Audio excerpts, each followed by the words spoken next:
across the UK, on DAB+, on YouTube, on your mobile, and on your side. This is Talk.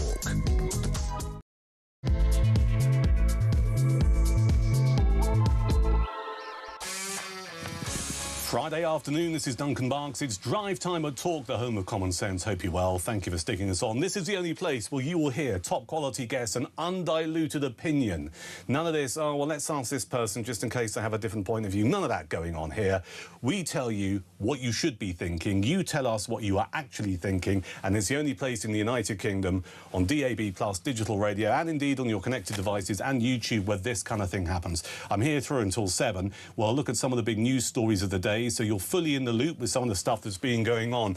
There is one story I genuinely cannot get my head around. I just can't understand it. I can't even begin to comprehend this. I mean, and I've been around a bit, you've been around a bit, all right? And I was making this point a few moments ago to Ian Collins. We live in one of the most, it seems to me, monitored countries in the world.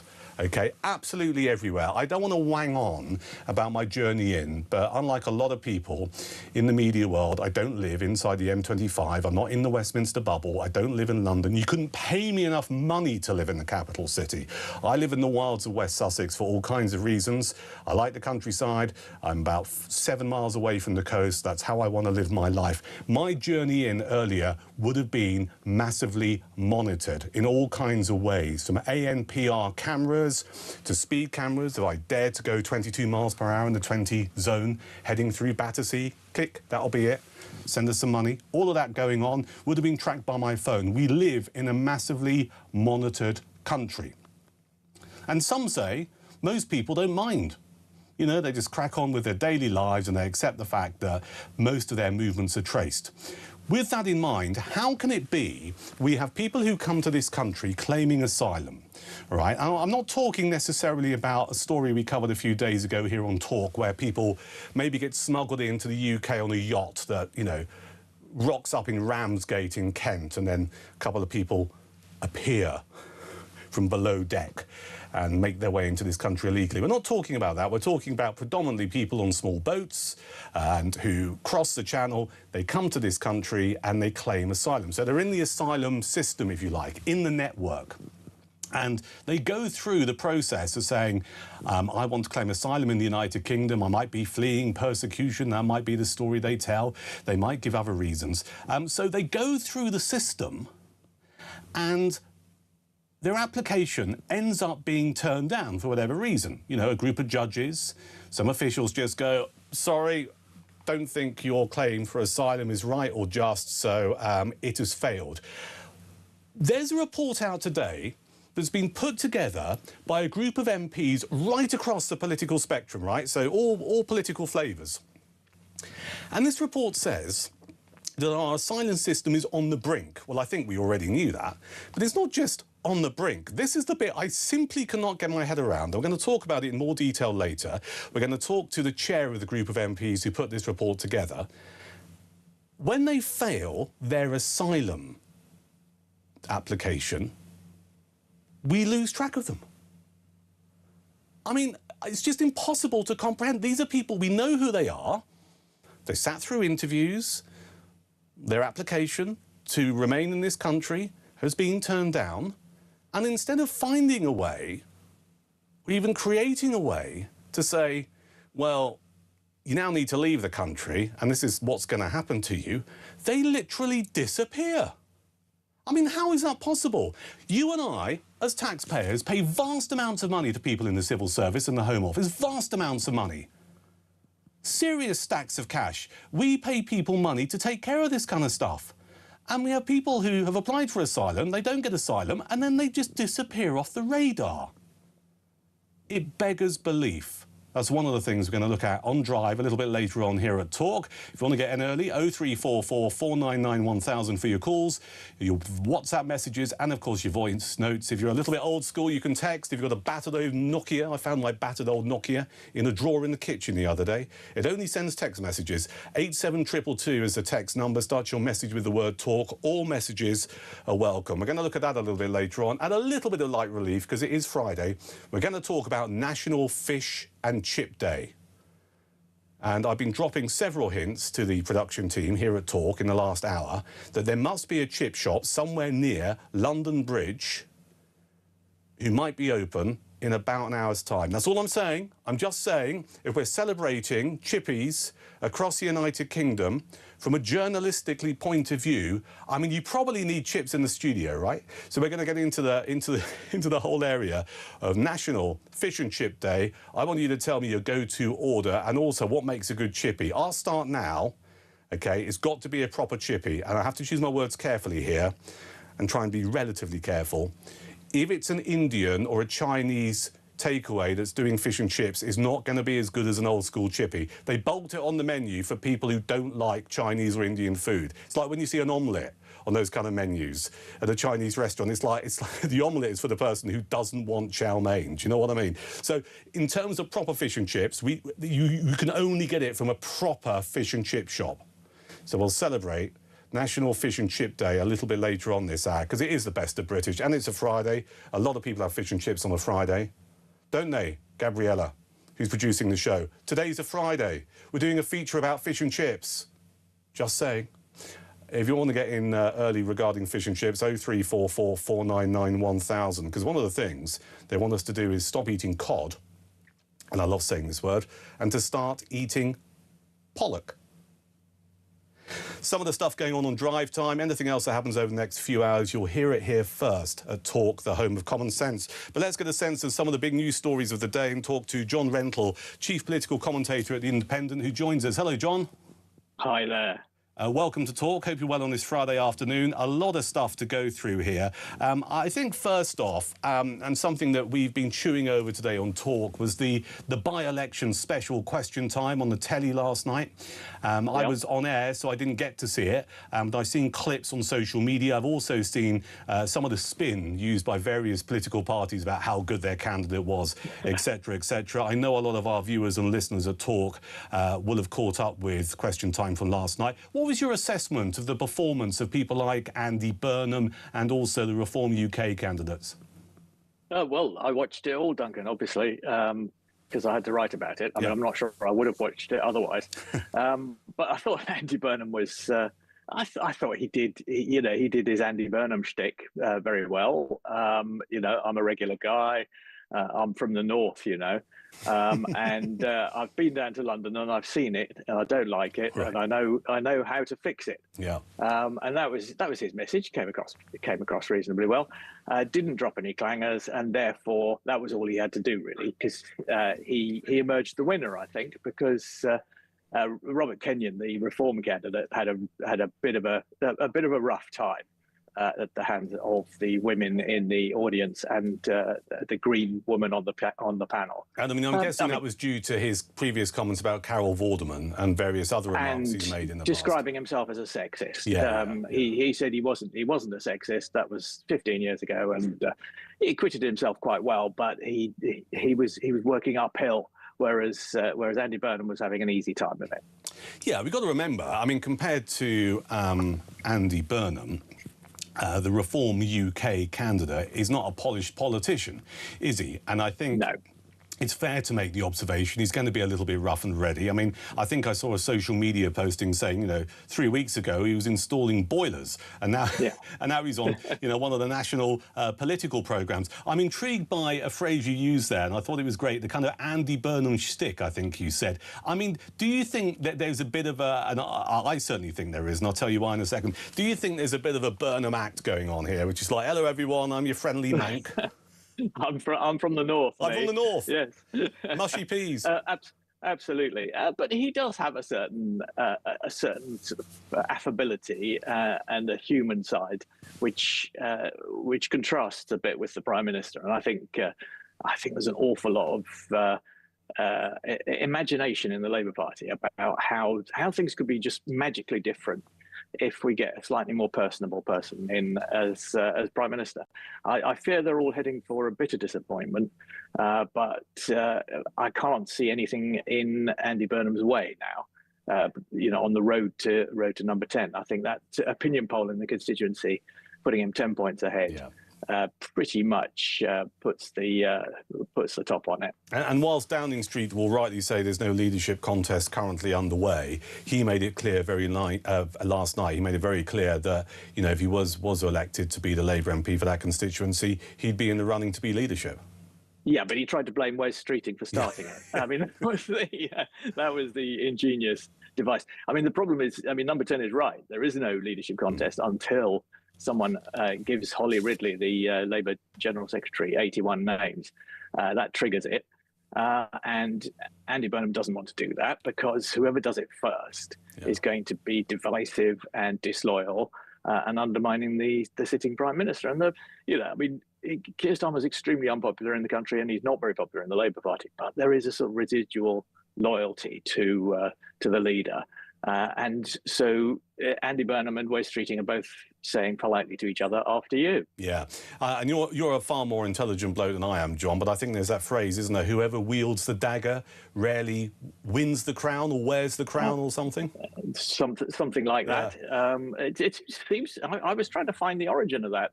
It's not Shakespeare or anything. It seems to have been made up in the sort of made up by political commentators in the 1960s. Run out of things to say. Thank you for your take on that. We will go through the runners and riders for the by-election in a few moments' time, just so everyone's fully aware of who's standing and for what party. I mean, some further news that we heard today: 3 more people have been charged over the protests in Southampton over the murder of Henry Novak. The 2 people are Connor Bishop, 24, Southampton, also Rhys Robinson, 21, and the third one, Noah Etherington, 18, both who come from Havant. They've been charged with violent disorder. That's the latest from Hampshire Police. Let's just talk about the political aspects of this, if we can, John. How do you think Keir Starmer's handled what we saw on, it was Tuesday evening, wasn't it, on Tuesday night in Southampton, politically? Has he responded in the right way, do you think? Well, he certainly thinks he had one of his best moments in Parliament at Prime Minister's Questions on Wednesday, when he turned on Nigel Farage. I mean, it's extraordinary how Nigel Farage was the sort of centre of attention. I mean, Kemi Badenoch and Ed Davey just agreed with each other and agreed with the Prime Minister, and Keir Starmer just let fly at Nigel Farage, which I think, people who agree, who don't like Nigel Farage will think that was magnificent. People who do like Nigel Farage will think that he's still right. And they will still agree with him. And it was interesting because it came up in the Question Time debate last night. I mean, that was one of the few substantive issues they did discuss. Yeah. And I thought Robert Kenyon, the Reform candidate, just came across as a very sort of normal, common sense bloke who thought that the police are biased in favour of ethnic minorities in this country. I mean, I don't agree with him, but I think a lot of people do, and I think that is something that Westminster is not very attuned to. I think you're right, sadly. Finally, I just want to get your view on something that I've been talking about on and off over the last few weeks here at Talk. What, fish and chips? And indeed elsewhere. Well, all right, well, a couple of things before we let you go then. First off, I want you to give a sense of how you think, or how damaging it is, the fact that we're still waiting for this defence investment plan, because I think geopolitically, the world has changed in the last few years, from Ukraine to what we've seen with the conflict in Iran. We had the Strategic Defence Review over 18 months ago. We were due for the Defence Investment Plan, the DIP, if you like, that was due before autumn. We're still waiting for it. We've got reports that the Cabinet is split about how to fund it.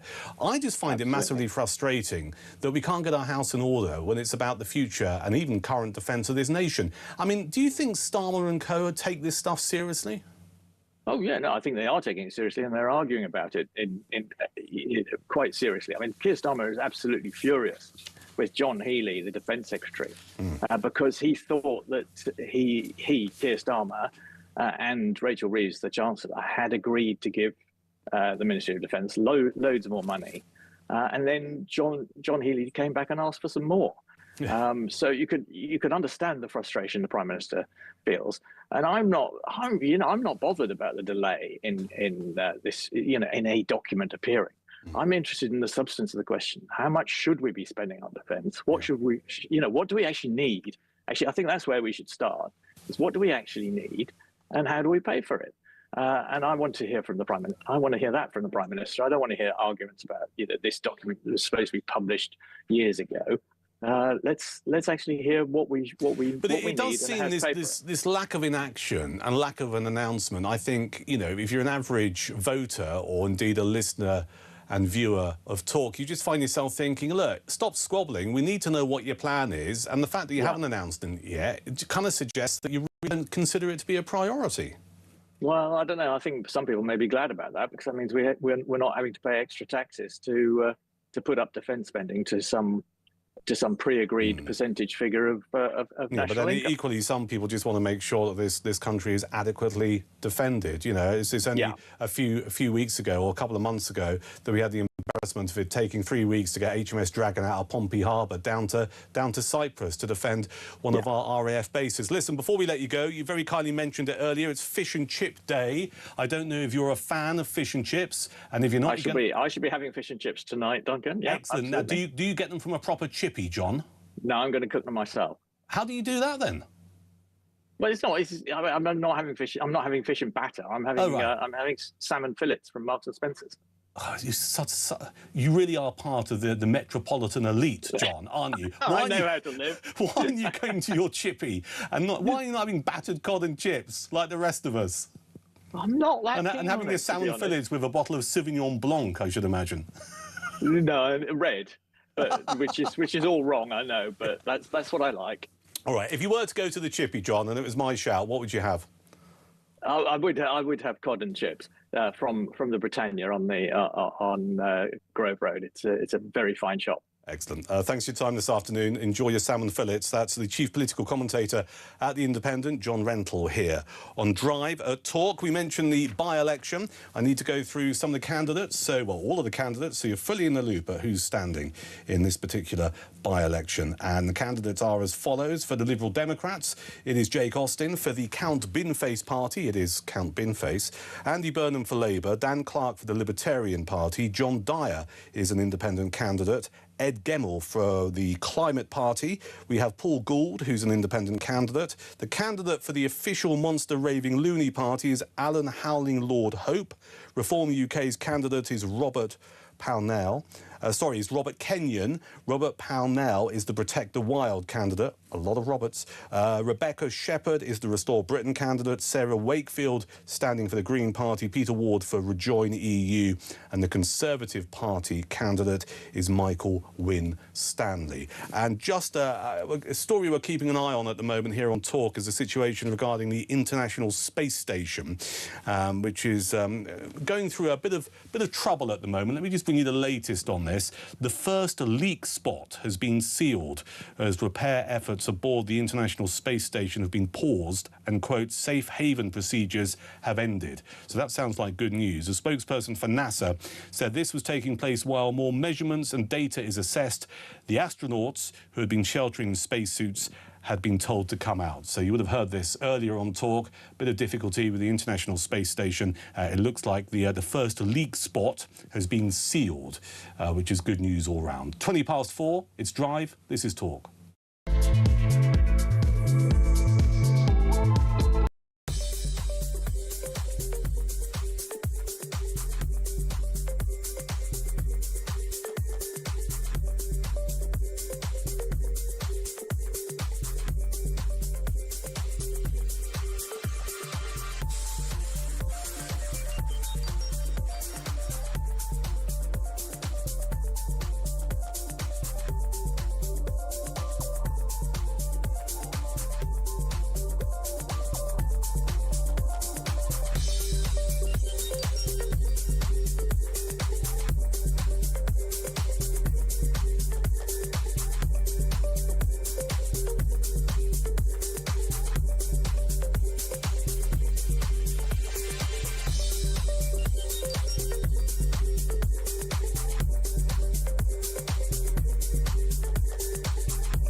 I'm angry, Julia. The family are angry. Everybody who has seen that video or even heard the story understandably will be angry. But the job of politicians is not to tell people, go out and be angry. People have a right to protest. I think that actually people coming out and showing solidarity with the family, showing they're upset about it, sends a signal to political leaders. What it shouldn't be is us whipping up people's rage.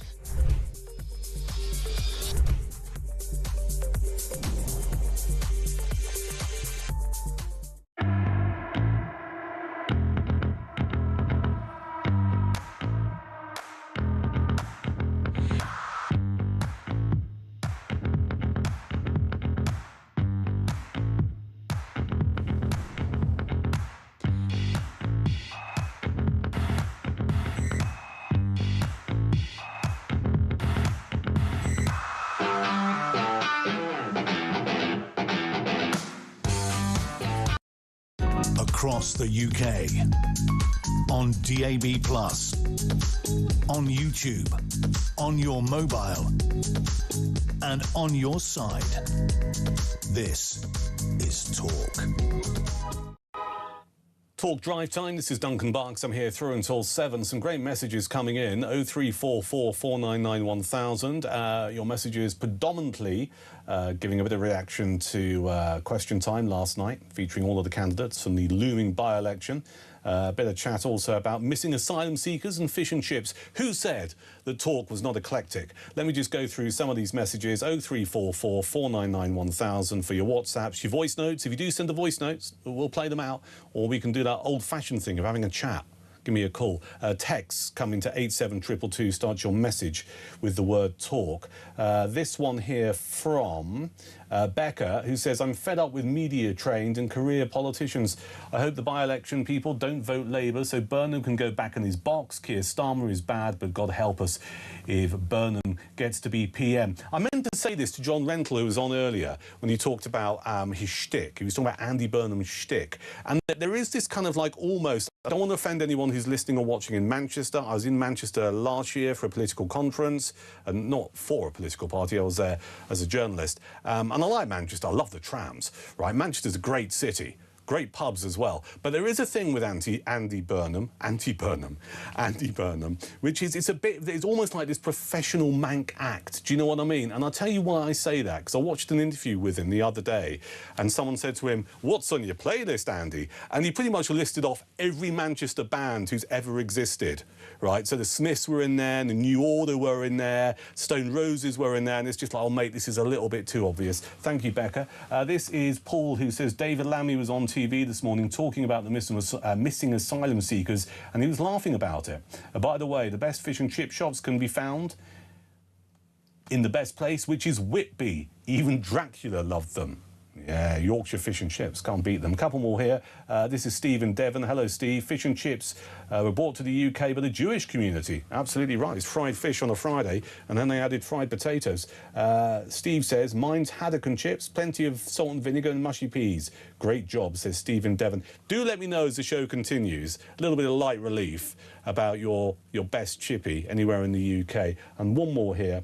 From Lisa, who says rejected asylum seekers are allowed to disappear off the radar to add to the anarchy and lawlessness that our crooked government want to inflict upon law-abiding UK citizens. I believe this has to be by design. They cannot be that stupid. We'll look at the story in more detail in the next hour, but we do have a situation, it's not just me saying this, a group of MPs have done a report and they've concluded that our asylum system in the UK is on the brink, and we have a situation where people who've gone through the asylum system, their applications have been failed. We have a situation where we lose track of them.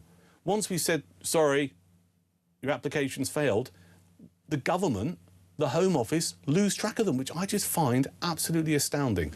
We'll look at that in more detail a little bit later on. Let's turn our attention to water companies across the United Kingdom. This might get your blood boiling. I bet your water bill has gone up inside the last 12 months. I know that mine has too.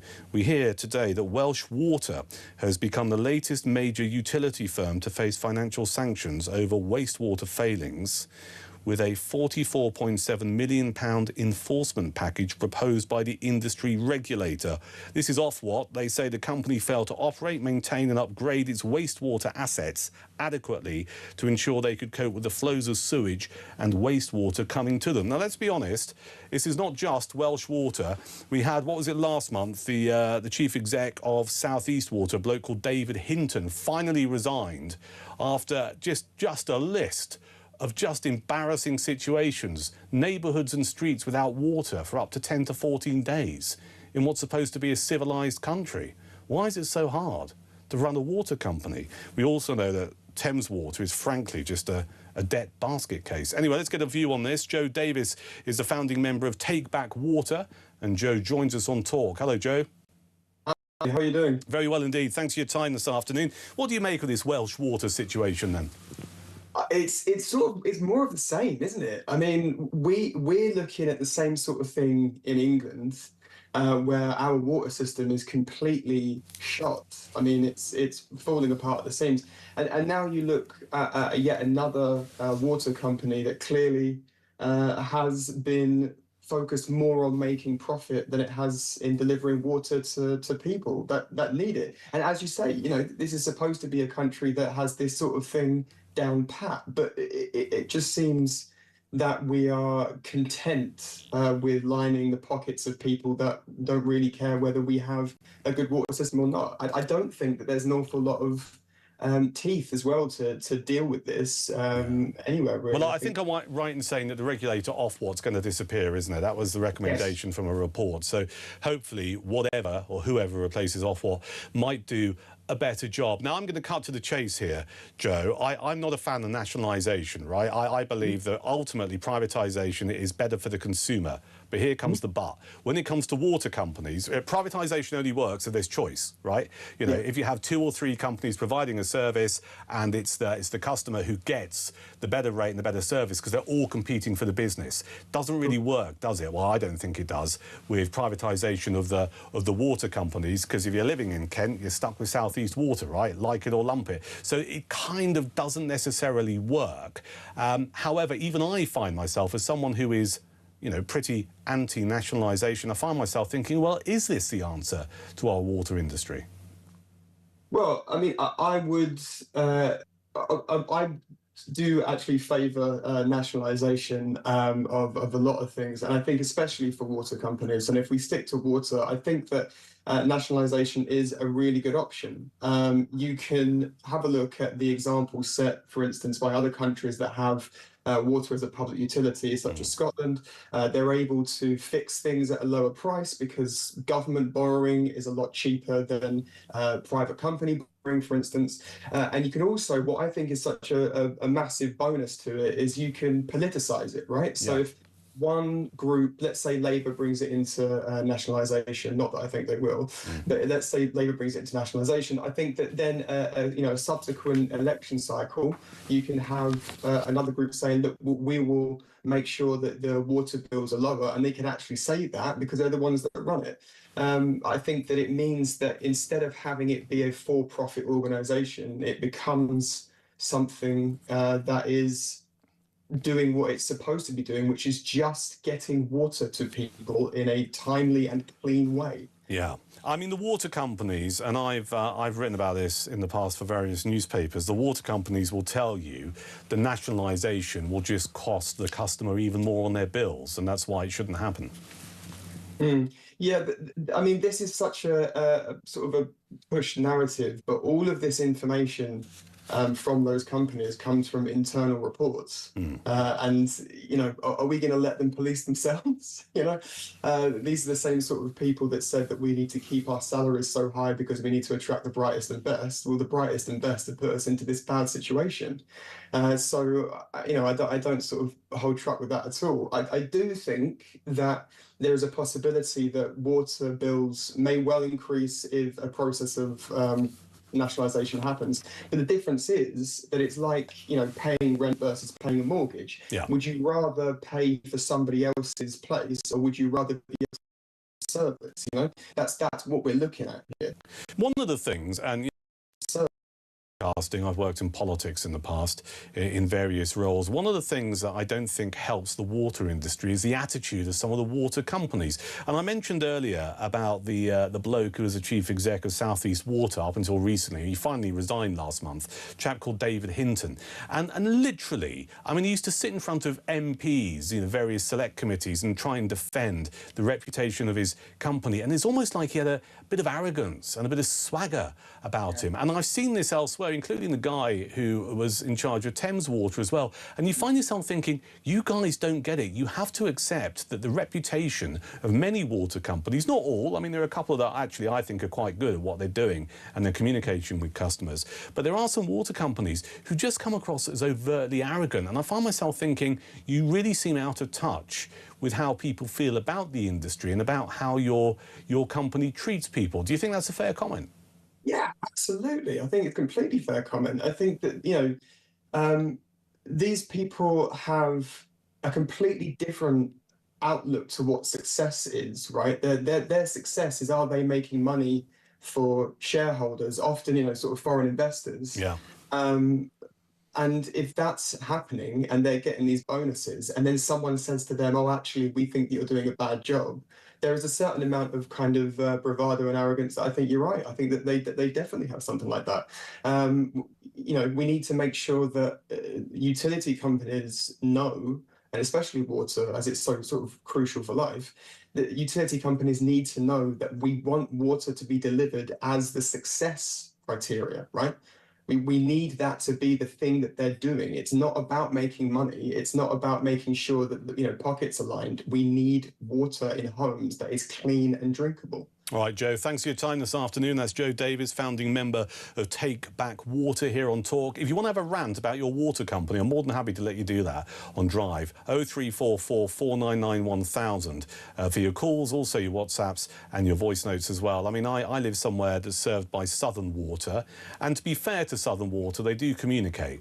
You know, they do put people in various meetings with MPs and take questions from customers and stuff, which is not the case for a lot of water companies. I know that for a fact. But I do find myself thinking a lot of these chief execs come across as really arrogant. And they don't understand the fact that our water bills keep going up. And all we want, right, is a decent service. And if you look at what happened in Kent several months ago, you know, bottled water for the best part of 2 weeks for various streets in what's supposed to be a first world country. It's just bizarre.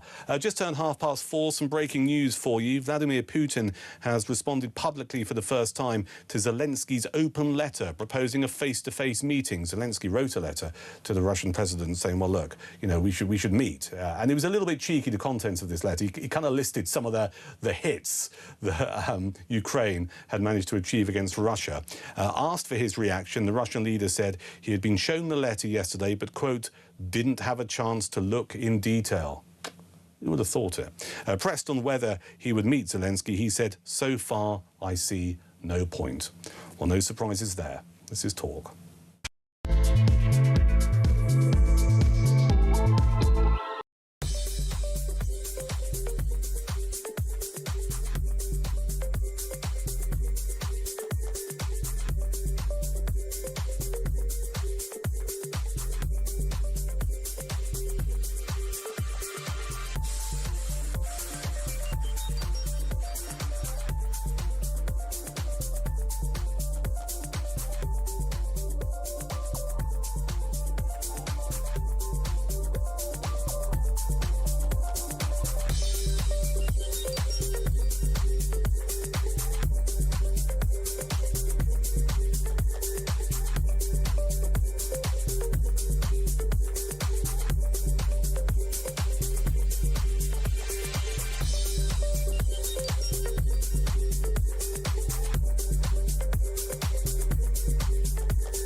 across the UK, on DAB+, on YouTube, on your mobile, and on your side. This is Talk. It's Drive. It's a Friday. I'm Duncan Barks. I'm here through until 7. Kevin O'Sullivan returns Monday from 4 here at the home of Common Sense. We're going to talk about defence in a few moments' time, or the lack of defence spending, the lack of defence priorities in this country. But let me just look at some of your messages coming in. 0344 499 1000. Also keen to take your calls as we chew over this ludicrous situation where people who have failed with their asylum application, they disappear. And we don't know where they've gone. I mean, I just can't believe how this works. You know, we pay civil servants in the Home Office vast amounts of money and they can't keep track of people who have been through the asylum system, being told that they're not having asylum, and then they lose sight of them. Just bizarre. Your thoughts on that? And because it's Friday and we like a little bit of light relief from time to time, it's Fish and Chip Day. So tell me your ideal chippy. What makes a good chip shop? And also, where is the best chippy? 0344 499 1000 for your messages. Some messages here very quickly. This is Amanda, who says, missing asylum seekers. The government wants these people in our country. They have no intention whatsoever of stopping the boats. The odd person here and there is deported. I believe it's purely for show. Dr. Jackson in London. Hello, Dr. Jackson. What kind of doctor are you? Says, I love fish and chips, but they have to be literally swimming in molten vinegar. Well, the current Mrs. Barks, that's my wife, does the same. She literally, I go to a chip shop, I live in Chichester in West Sussex. She says, I want it drenched. And I have to apologise to the people behind the counter because there's so much vinegar on there and so much salt. I'm convinced she can't taste the potato or indeed the cod. I'm like, I'm really sorry. Can you just like put more on? And a lot more. And one more here from Ed in Hampshire. When asylum seekers are notified that their application has failed, the first they hear the news should be a physical knock on the door by the police. They should then be arrested on the spot and detained in a Home Office secure facility to await deportation within 24 hours. No appeals, says Ed. Looking at some of your messages, I'm finding myself wondering, why don't we tag people with electronic tags? Is that too barbaric? Have I just said something outrageous? I don't think it's outrageous. If you failed the asylum process and we want to keep track of you in order to say, well, we're going to have to remove you from the country because you're not claiming asylum here, would there be anything so wrong with an electronic tag? The kind of tags that you use on people who are guilty of antisocial behaviour and aren't allowed out of the house at 7 o'clock in the evening? Let me know your thoughts on that. 0344 499 1000. We will talk about defence in a second with former chair of the Defence Select Committee, Tobias Ellwood, but I've got some more breaking news here on Drive Talk. This is concerning the British actor Anthony Head, who I mean, I've seen him on the box for decades. He was in Buffy the Vampire Slayer. He also was in Ted Lasso, Merlin, and Little Britain. You may recall, if you like musical theatre, he starred in Chess at the West End back in, I think, the 1990s. And also, he appeared on those adverts for Nescafe Gold Blend. Do you remember those? I think there was the two neighbours. They used to knock at each other's door, flirting outrageously under the guise of trying to borrow some coffee from each other. I'm sad to report that Anthony Head, the actor, has died at the age of 72. That's the latest. He played the reoccurring antagonist, Rupert Mannion, the billionaire ex-husband of Rebecca Welton and the former deeply unlikable owner of AFC Richmond.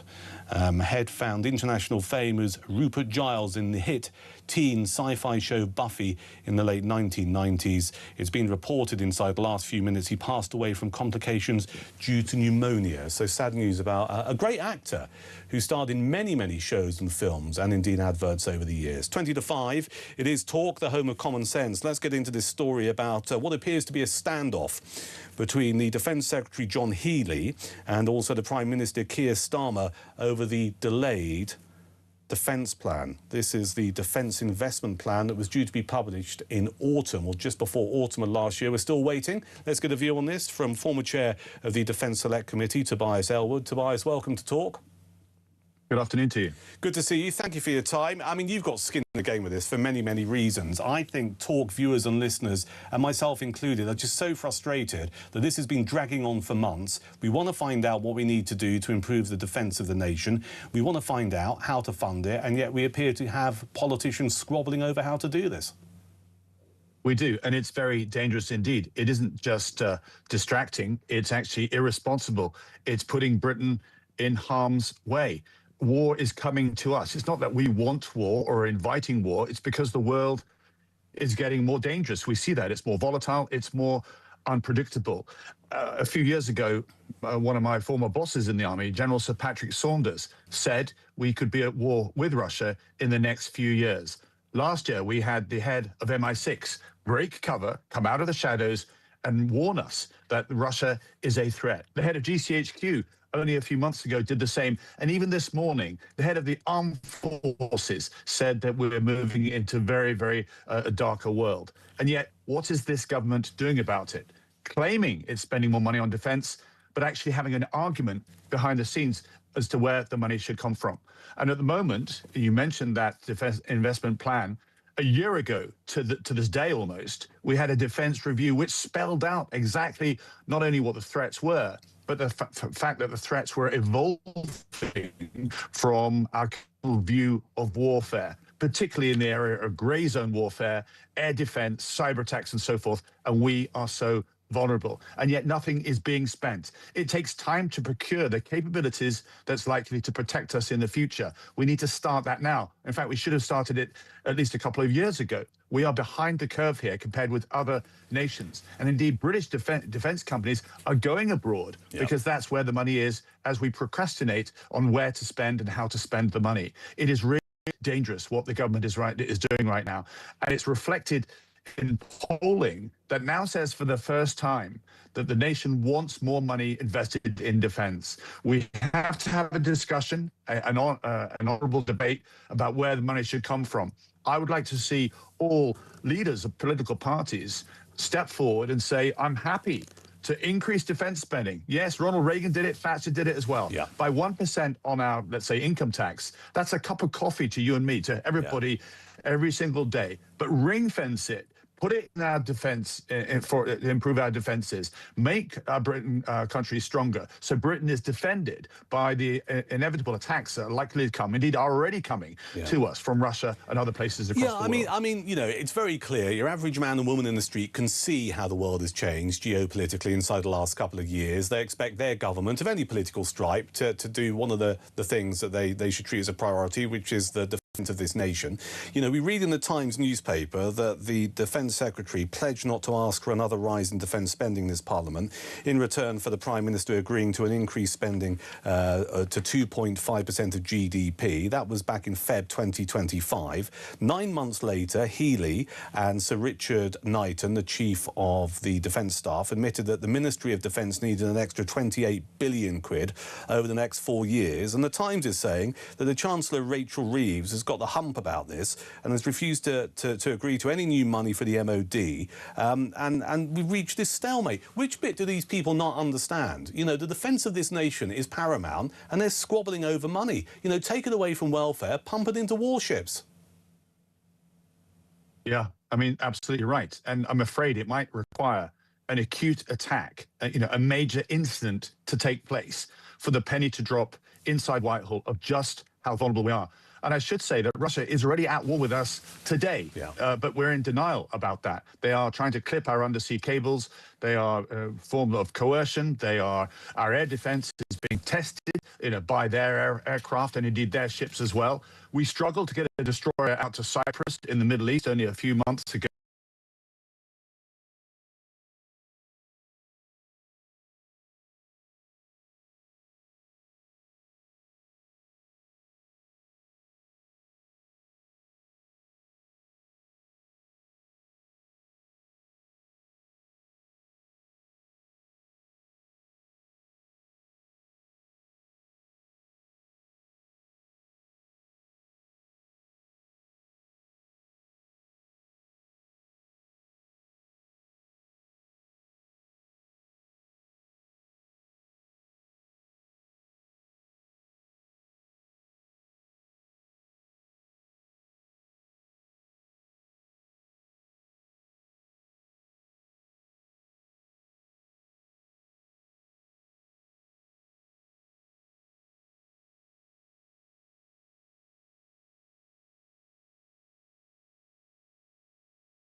that we have nuclear weapons and we have dirty bombs and we have things like that. So there are other elements here that make our situation ever the more dangerous. And you mentioned Churchill.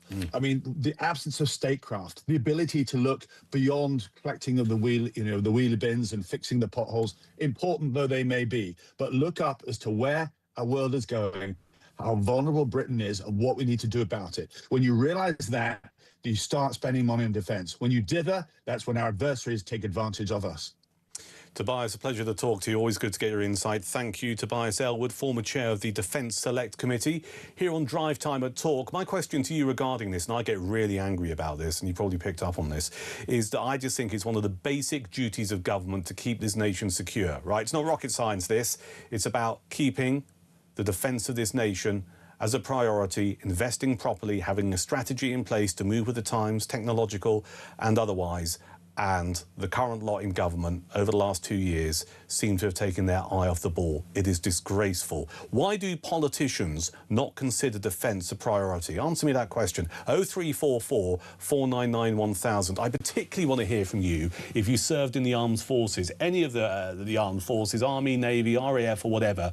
Just give me your take.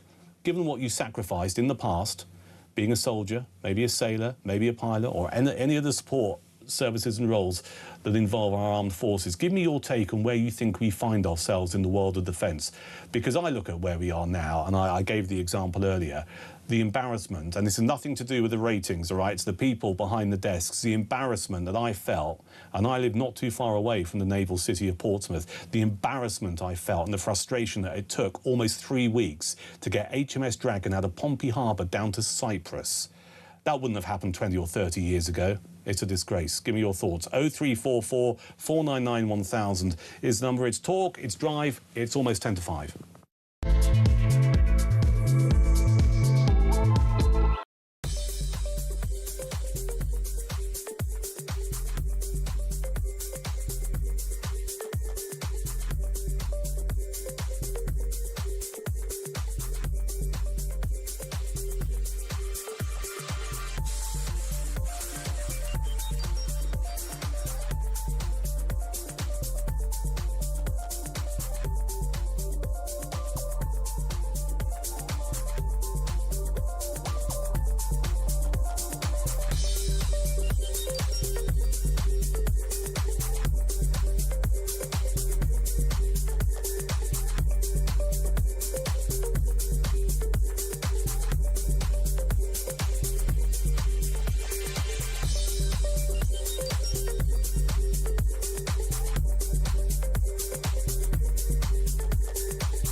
I'm angry, Julia. The family are angry.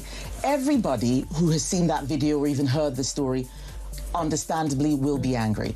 But the job of politicians is not to tell people, go out and be angry. People have a right to protest. I think that actually people coming out and showing solidarity with the family, showing they're upset about it, sends a signal to political leaders. What it shouldn't be is us whipping up people's rage.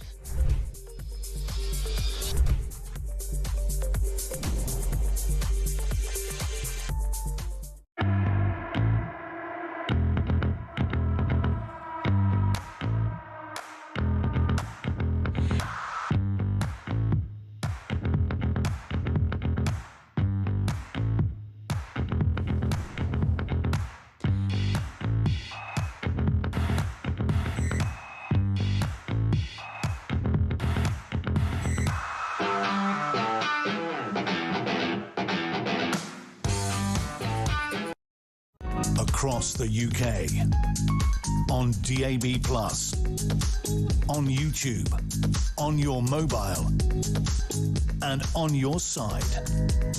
This is Talk.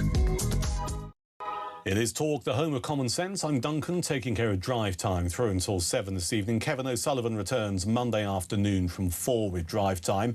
We're getting frustrated here, and you might find that this particular show is well, it could be cathartic for you. It's cathartic for me. I'm frustrated for two reasons. I'm frustrated that it appears we have an asylum system when people come to this country illegally and apply for asylum and we say, no, you don't hit the criteria. We then lose track of them. In what world is that acceptable? We're looking at that. And I'm also frustrated about the defence of this nation, this ongoing delay regarding the defence investment plan, which was due to come out last autumn.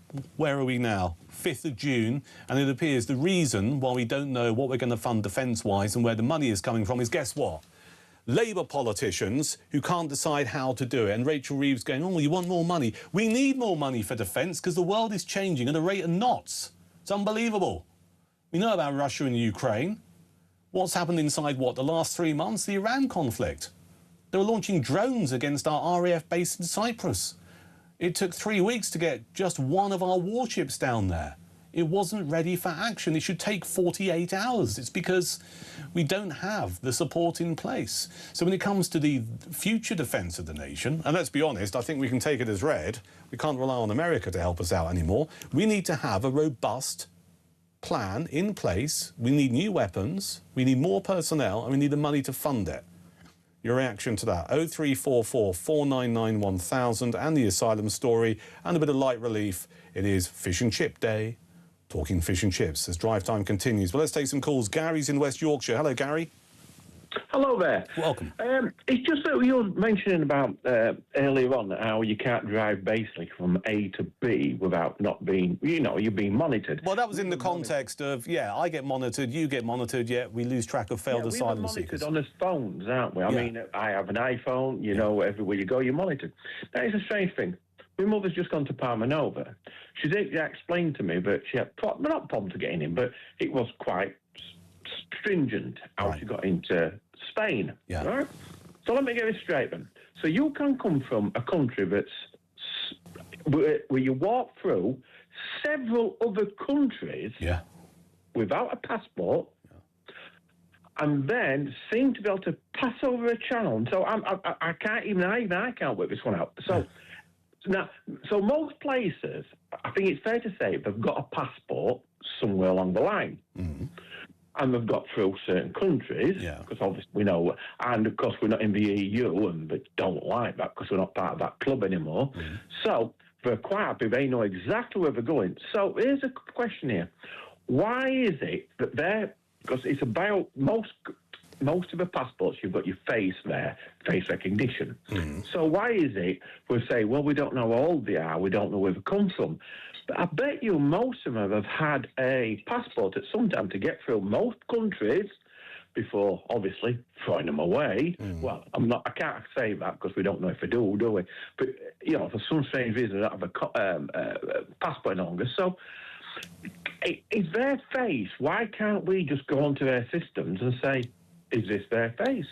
So, if you can just, you can't... Well, I would have thought, Gary, and if I've understood you correctly, I would have thought there must be a way that if someone comes to this country claiming asylum, and let's take the example of people who cross the channel, and the asylum charities will have you believe they're all in desperate need and they're fleeing persecution in other countries around the world, and that may or may not be the case. I personally don't think that is the case in great numbers. I think most people are economic migrants, but that's a conversation for a different time. But someone comes to this country effectively illegally, and they enter the asylum system. The technology must exist to be able to scan their face, right? And therefore have that on a database somewhere. The amount of bloody cameras that populate London and the rest of this country, there must be a way of syncing that up. I mean, we already know about facial recognition technology because the police keep telling us they're going to use more of these vans out and about in various places across the country. There must be a way of scanning people's faces and going, oh, this person applied for asylum, they failed, we lost track of them, but here they are again, and then getting them out of the country. Why can't that happen? Just one other thing, which I totally agree with, and we know we've got that recognition there. But here goes something. Back in the late 1930s, when there was certain conflict happening, just starting around, there was a certain group of people, who was desperate to get out of these countries. Tough, you got to appreciate. The Jewish community. Jewish people fleeing Germany and other countries around Germany, Yeah. Now, They were just happy to get to the nearest safe country. Yeah. That was it. That's all they wanted. I know, and I hear it often. And again, people who are representative of charities who support asylum seekers. And listen, I support asylum seekers. If you're genuinely fleeing persecution, then you need to leave the place where you are.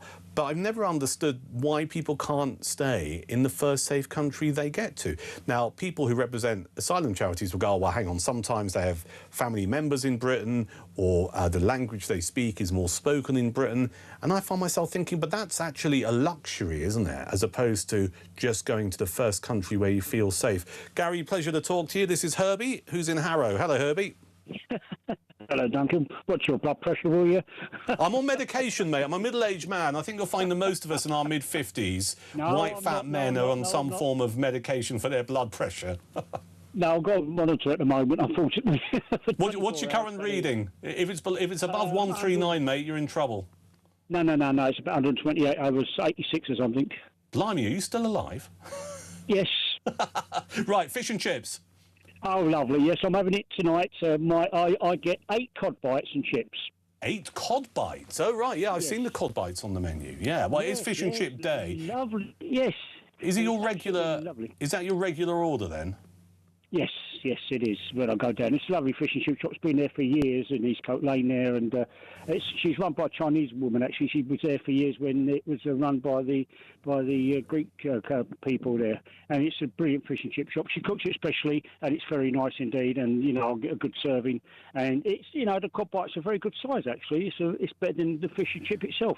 So here's a question, Herbie. If you couldn't have your cod bites, because one of the things circulating today on Fish and Chip Day is the fact that cod is in short supply, and they're urging people to perhaps deviate from their cod order and look elsewhere. Would you be happy to have a different kind of fish with your chips? Yes. What? Yes. Which Yeah. They've had there's pollock. I forget the name of it. Pollock. That's it. Yeah. It's quite nice actually. I love saying that. Pollock. Pollock. I like pollock. I can't tell the difference. Well, pollock seems to be a little bit more chewier than cod, doesn't it? Yeah, but it's still a very nice tasting fish, and it's still white, and it's extremely nice, and it's a very good meal. It's a essential meal, mind you. The price of it now going through the roof almost. I mean, it's going to cost me about 13, 14 quid now compared to when it used to be 8, 9 quid. I know, we're all feeling the pain. Enjoy your cod bites and chips, Harry and Herbie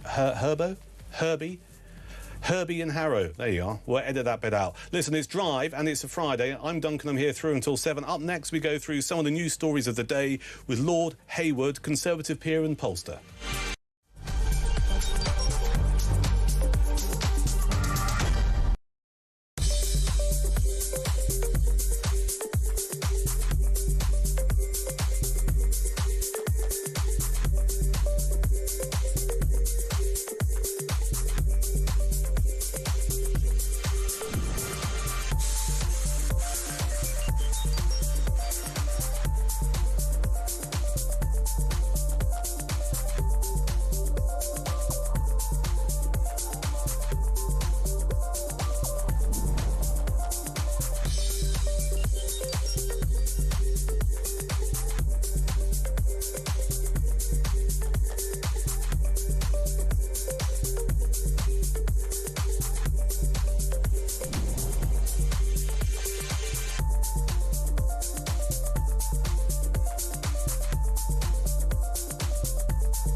across the UK.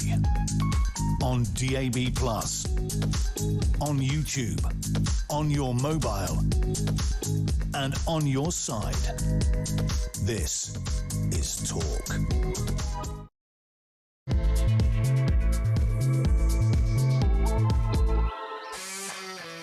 Hope you're well. Friday afternoon, just turned 5 o'clock. For most people, that's clocking off, isn't it, for the weekend? Well, not obviously for everyone. Not for us here, but we don't really work. We do this for the love. Anyway, if you just knocked off 5 o'clock on a Friday, heading towards the weekend, thank you for choosing us. We are Talk. We are the home of common sense on DAB+, also on your smart speaker, YouTube, and on your connected device. We are the home of common sense. I'm Duncan Barks. It's drive time through until 7. You want to pick up on any of the things we chew over, 0344 499 1000. A couple of things that have really caught people's attention inside the last 60 minutes. It's the state of our asylum system. And we have this report that came out earlier today that's been put together by a group of cross-party MPs. That means MPs from different political parties. They're saying it's on the brink. And the bit that I can't get my head around is that people who go into the asylum system to claim asylum in this country, if they're told that they failed, we lose track of them. They just disappear. And in what world does that work? And I know I keep using this analogy, but we are one of the most monitored states in the world today, from CCTV cameras to ANPR cameras all over the place, to the fact that on a smartphone, they can find out where you are and where you've been. Yet we lose track of asylum seekers who have failed. How does that work? Do you share my frustration with this? 0344 499 1000. A little bit later on in this hour, we're going to talk to the committee chair, Sir Geoffrey Clifton Brown, about the findings in his report. We're also talking about defence of the nation, or possibly the lack of it, because it appears the people who run this country are squabbling over what we do about defence. So we've got the Prime Minister, we've got John Healey, the Defence Secretary, and we've got Rachel Reeves, the Chancellor, and they're in a bit of a standoff about how we invest in the future regarding defence. And I don't want to bog you down with too much information, but we had a thing called the Strategic Defence Review, which was a document that came out, and it said, well, this is what we need for the future defence of the United Kingdom. And then off the back of that, we're waiting for a thing called the Defence Investment Plan, the DIP. And that was due to be published last autumn. And here we are in June, nobody's seen it, and apparently it's not been released because they can't work out where to get the money from. And yet, this is against a backdrop of a world that is in turmoil, all right? We know about Russia and Ukraine, and also we know about Iran and the conflict. Just remember, several weeks ago, there was a drone launched from Lebanon to our RAF base in Cyprus, right? That is a direct attack on the United Kingdom. Took us almost 3 weeks to get a warship down there from Pompey. The world has changed. We can't rely on Trump to help us. So we need to make sure our defence is robust for the future. It's got to be fit for the future. And yet they're faffing around, these politicians, about, oh, I don't know where I can get the money from. Well, I can think of several places to get the money from. So if you share my frustration, and you're also ex-armed forces, I mean, this must really break your heart if you serve for this country. 0344 499 1000. And there's a bit of chat going on about Fish and Chip Day. Have we found a chip shop near here? We have found a chip shop near here. Just so you know, OK, I thought it was quite a subtle hint to some of my colleagues here at Talk that because it's Fish and Chip Day, that there might be a chip shop somewhere near here. And we might want to just investigate the mere possibility of having some chips on National Fish and Chip Day. I mean, that wouldn't be such a bad thing, would it? I'll keep you updated on that. But seriously, if you've got a great chip in your part of the UK, get in contact and tell me what makes a good chip shop. 0344 499 1000 for your calls, your WhatsApp messages, your voice notes. You can also text as well. It's 87222. That's the number. Start your message with the word talk. Let's get a look at some of the day's news stories with Lord Robert Hayward, Conservative peer and pollster, who joins us on Drive this afternoon. Robert, welcome. Welcome. There's a very good fish and chip shop near your studio, I can assure you. I've had fish and chips there myself. Excellent. Can you remember what it's called? I'll send someone out.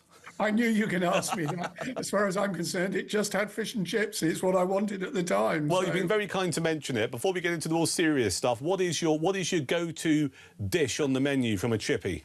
Oh, absolutely standard cod and chips. But, cod and chips, yeah. Very few chips and a big piece of cod. Big piece of cod. Salt and vinegar?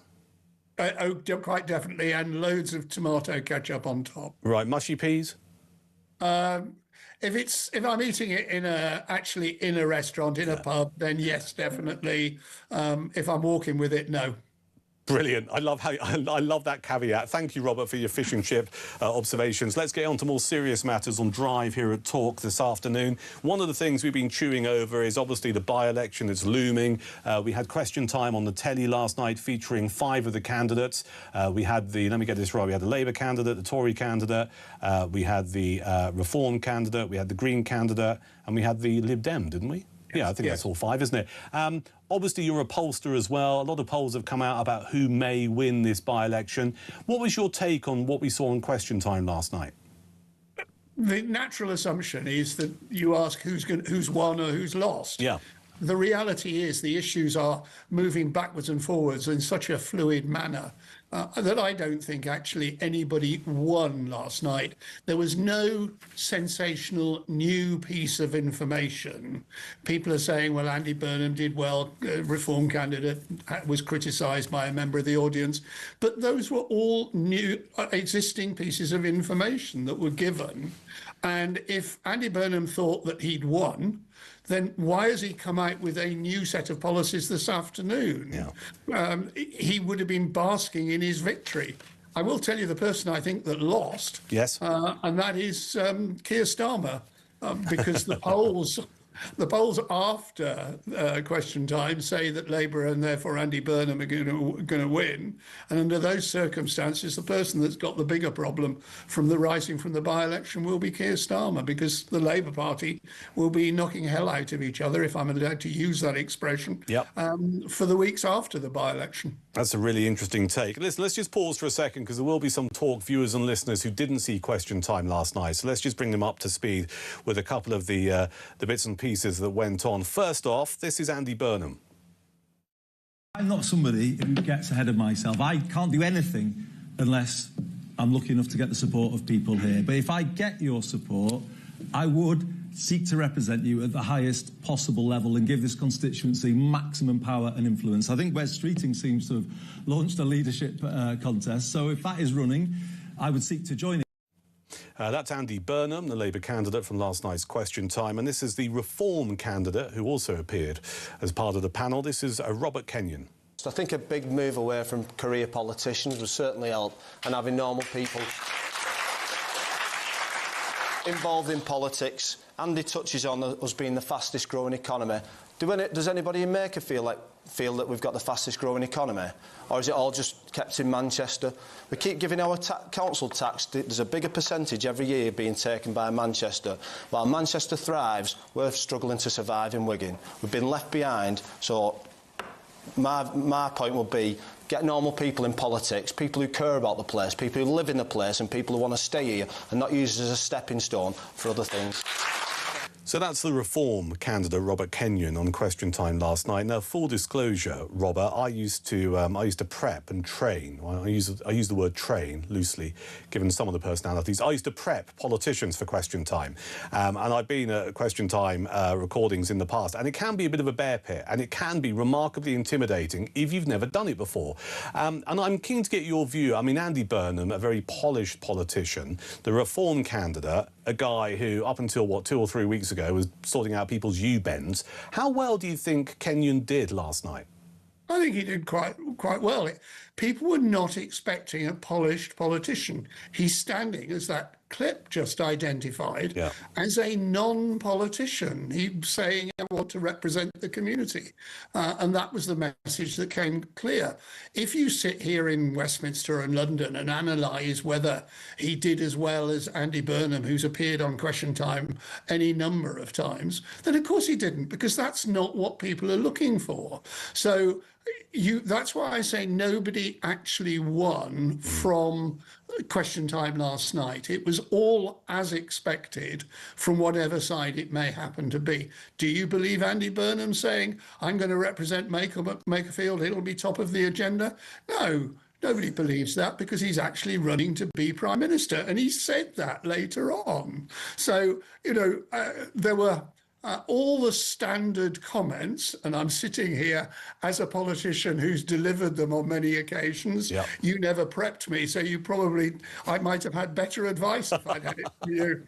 But no, as I say, Question Time, it is a major event for anybody who's going on the first time. It's so unnerving. You know that it'll be the centre of attention, and particularly on this occasion from the Makerfield by-election. Very, very difficult task. And I don't think we learned anything new from it. We got the messaging as phrased by people who'd coached them.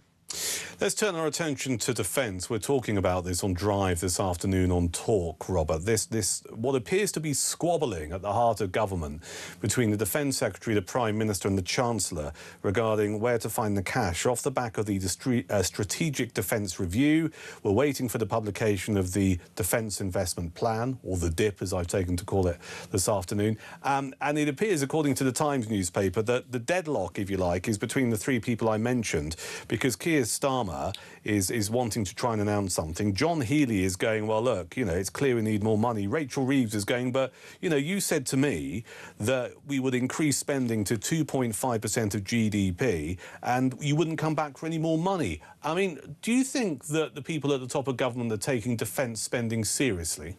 No, I don't. And I speak as somebody whose father was involved in the defence industry, right, and as a former MP who represented Bristol, where we had both British Aerospace and Rolls-Royce aero engines.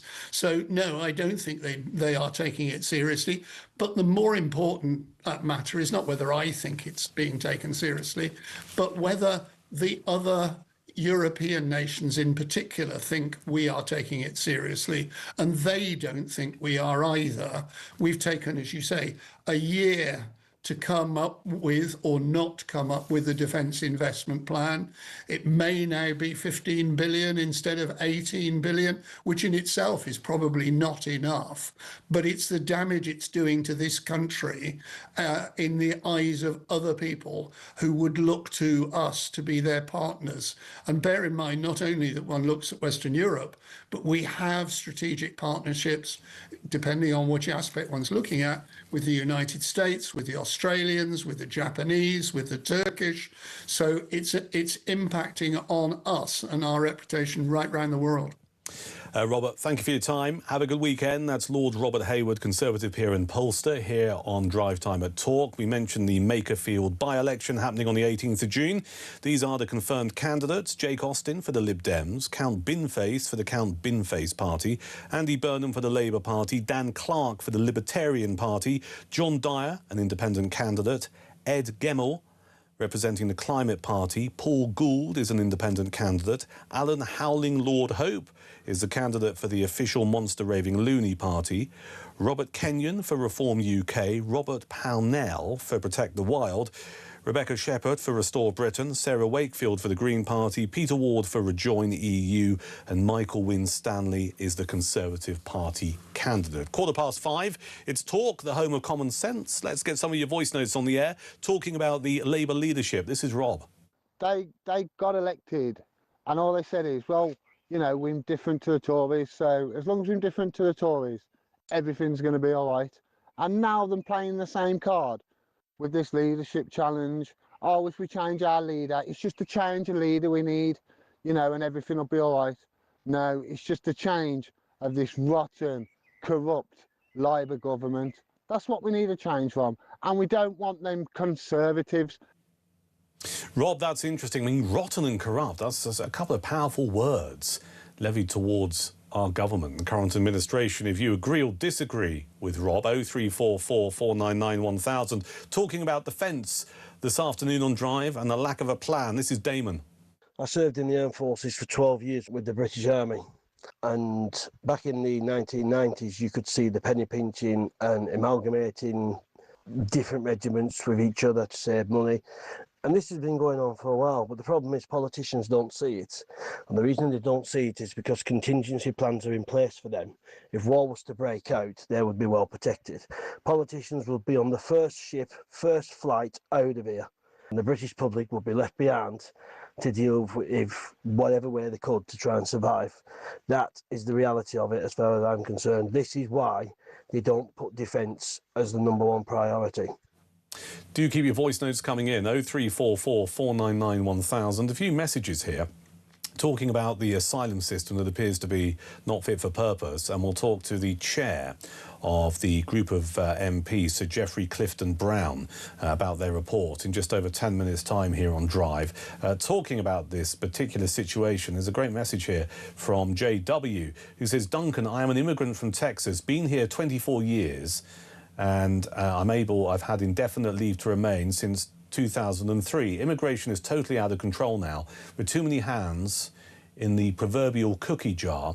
It cost me £15,000 to move here in 2002, and I'm British by descent. And now they want me to have the new ID that costs £60 just for the appointment, and won't tell you how much the actual ID is until you get the appointment. Also, am I the only one who remembers Angela Rayner a couple of years ago saying how she wants to cut the British military in half, including the Royal Navy, which is well below minimum now, says a JW, in brackets, a Texas redneck in Evesham in Worcestershire.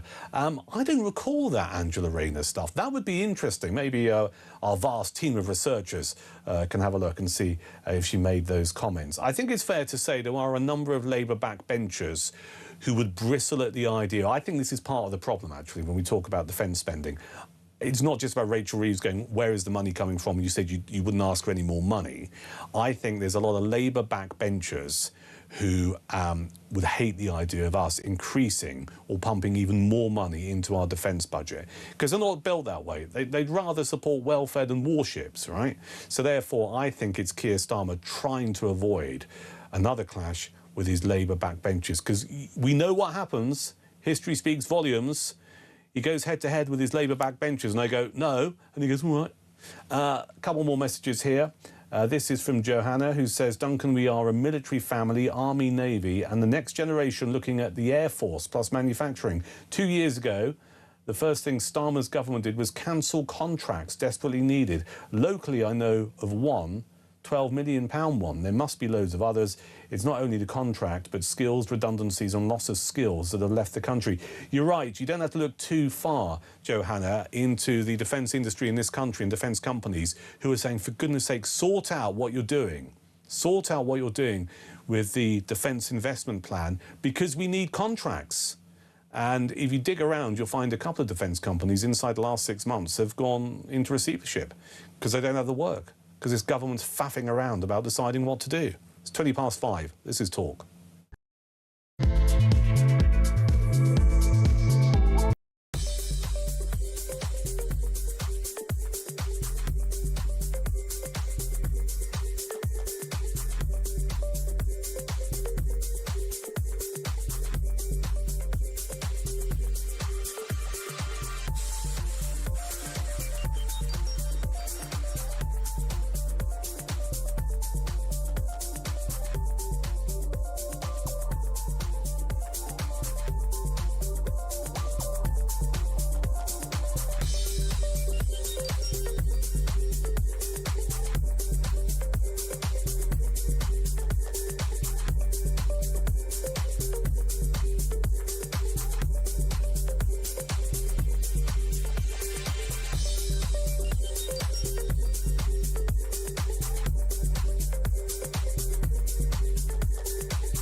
Varda Kalakane was a 32-year-old black man living in, an immigrant but with British national status, living in Nottingham, which is a city that is roughly 50-50 in its ethnic split. Yeah. And he murdered 3 white people and tried to murder 3 further white people.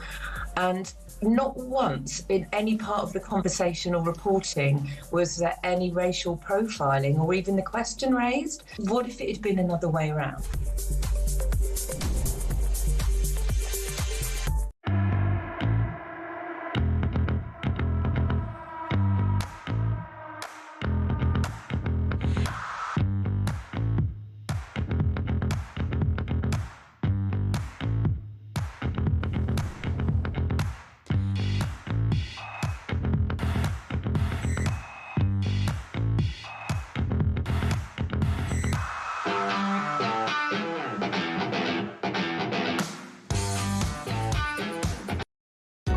Across the UK, on DAB+, on YouTube, on your mobile, and on your side.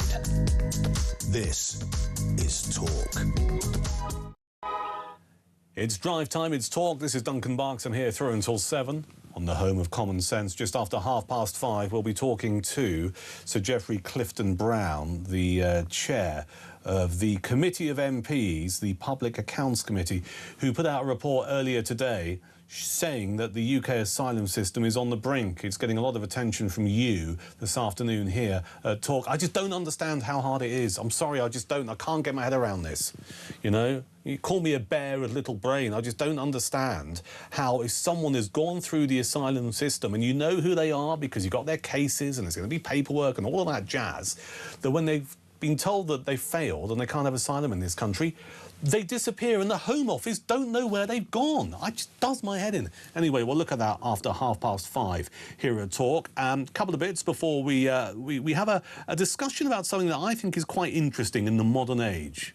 That's got you thinking, hasn't it? We'll get to that in a few moments. But just a couple of bits and pieces here. Graham in Bushy offering some light relief. Has Andy Burnham had his chips? He's always been a bit of a fishy politician. What do you reckon, guys? 4 out of 10 for that? Maybe 5? Cheers, Graham in Bushy. Have a good weekend. This one here from Yvonne in Somerset, as we are talking fish and chips throughout the show because it is Fish and Chip Day. Might even be some chips in the studio later, who knows? Yvonne says, in my world, we can't afford fish and chips anymore. Well, that's part of this. I mean, cod and chips is really expensive.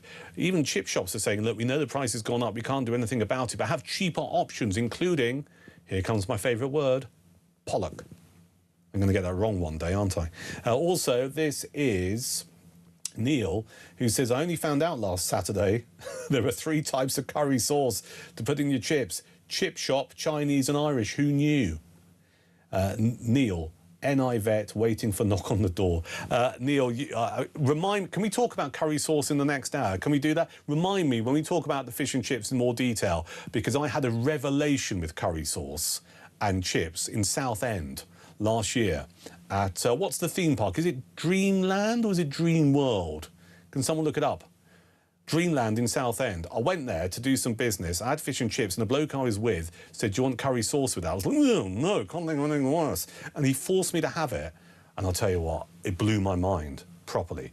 Anyway, more fish and chip chat in the next hour drive here at Talk. And JW, who messaged earlier about Angela Rayner, I think you got a bit confused. We've had a look at this, and it's only right and proper. I mean, you know, I have various views on Angela Rayner, but we can't quote her out of context. So, no, she never said she wanted to cut the British military or the Royal Navy in half. Instead, we think the quote that you're referring to actually comes from Rayner criticising the previous Conservative government for shrinking the military. So just to set the record straight, because, you know, don't really want to get on the wrong side of Angela Rayner. Well, maybe. Let's turn our attention to something a little bit different. I think this is fascinating in our modern age. A new government consultation has been launched today to strengthen the rights for unmarried couples. Now, we live in a world, don't we, where a lot more people cohabit. They might just go, marriage is not for me, I don't have a particular religion, why would I go to church and get hitched or whatever? So let's look at this in more detail and find out what it actually means and strip it down into the kind of terminology that we all need to understand. Stacey Nevin, family law partner at Kingsley, joins us. Hello, Stacey. Hi there. Welcome to Talk on this Friday afternoon. So for our viewers and listeners, this consultation, ultimately, what is it trying to determine?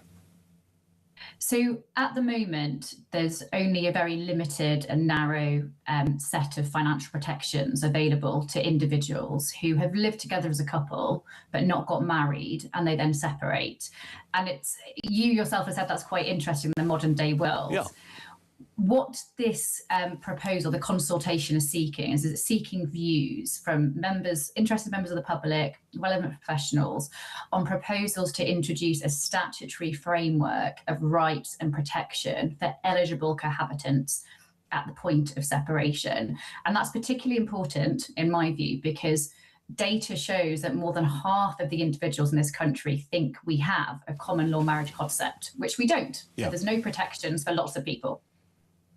Why has this consultation been launched? Have people been lobbying for this? For a very, very long time within the protection. Many lawyers, mediators, professionals working in this sphere have many anecdotal stories where it's at the point they're speaking to an individual who comes to us to seek advice, sometimes after a 30-year relationship where there's adult children, and it's only then they realise that they have limited or no financial protection. So this has come after years and years and years of campaigns and efforts from many people across different spheres. And just to be clear, is the aim of this consultation to try and achieve equal parity in terms of the rights of married couples and unmarried couples? No, and actually the consultation specifically states they're not seeking to put cohabitees on a par with those who are married or in civil partnerships. And I think I'm right in saying part of this consultation contains something that I hear more and more about in this country. I used to think it was quite an American thing, but I'm aware of people getting married in the UK who one partner says to the other, or they both agree to have a prenup. Now, this is part of this consultation, isn't it? It is. So the consultation is looking at three aspects: the rights of unmarried couples, financial remedies generally in the event of a divorce, and specifically prenups, and also the rights of unmarried couples on death. And there are proposals to introduce qualifying nuptial arrangements. So prenups essentially can be assured to be binding if they meet that criteria. Anyone who's listening or watching Talk, you want to get involved in this consultation, it is available on the government website. Stacey, thank you for your expertise this afternoon. Thank you for joining us on Talk. That's Stacey Nevin, family law partner at Kingsley. It's Talk, it's Drive. I'm Duncan. I'm here through until 7. Let's take a call. This is Joe. Hello, Joe. Hello. Yes, you were talking about defence of our country. Yeah. But the word socialist keeps being used. I'm sorry, but I don't believe this is cuddly socialism. Oh, let's share everything. I think... Sorry, who's using the word socialist? Well, quite often you hear it when people are talking about the country, our nation generally. They use the word... well, I mean... certainly I take the view we have a socialist government. No, I don't. I think they are communist. And You think they're communist? I think they are very hard line, hard left. I mean, you know... No, I've got to disagree with you, Joe. I mean, I think this is the first time you and I have spoken. I don't want to fall out with you, but I think it could become a lot worse than it already is. No, we won't fall out, but you won't change my mind. I think they are very hard left and communist tending. And I don't think they actually care about defence. I think they would be quite happy for us to be conquered by anybody, you know. Right. So what do we do about it? What do we do about it? Well, we have as soon as possible a general election and get these people out, make them redundant, make them just face the harsh realities of unemployment. All right, Joe, good to talk to you. Thanks for calling us. That's Joe in Poole here on Talk. After 5:30, a story that has gripped a lot of us and a lot of you this afternoon. This bizarre, I think it is bizarre, finding, one of the findings of this report that came out earlier today. A group of MPs right across the political spectrum, they make up a committee. It is the Public Accounts Committee, and it's chaired by Sir Geoffrey Clifton Brown. And they have decided or concluded two things. One, that Britain's asylum system is failing to cope in the face of severe pressure. But they've also found out that when people fail with their asylum claim, we don't know where they go.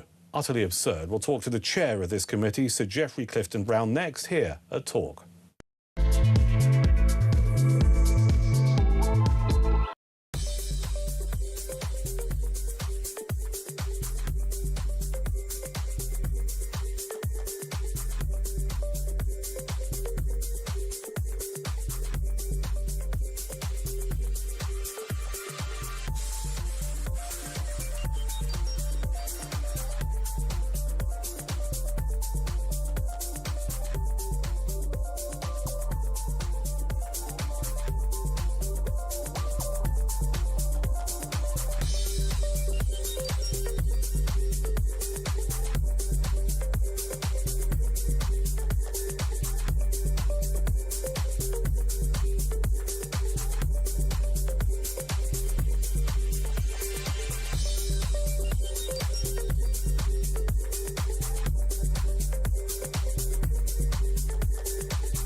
Across the UK, on DAB+, on YouTube, on your mobile, and on your side.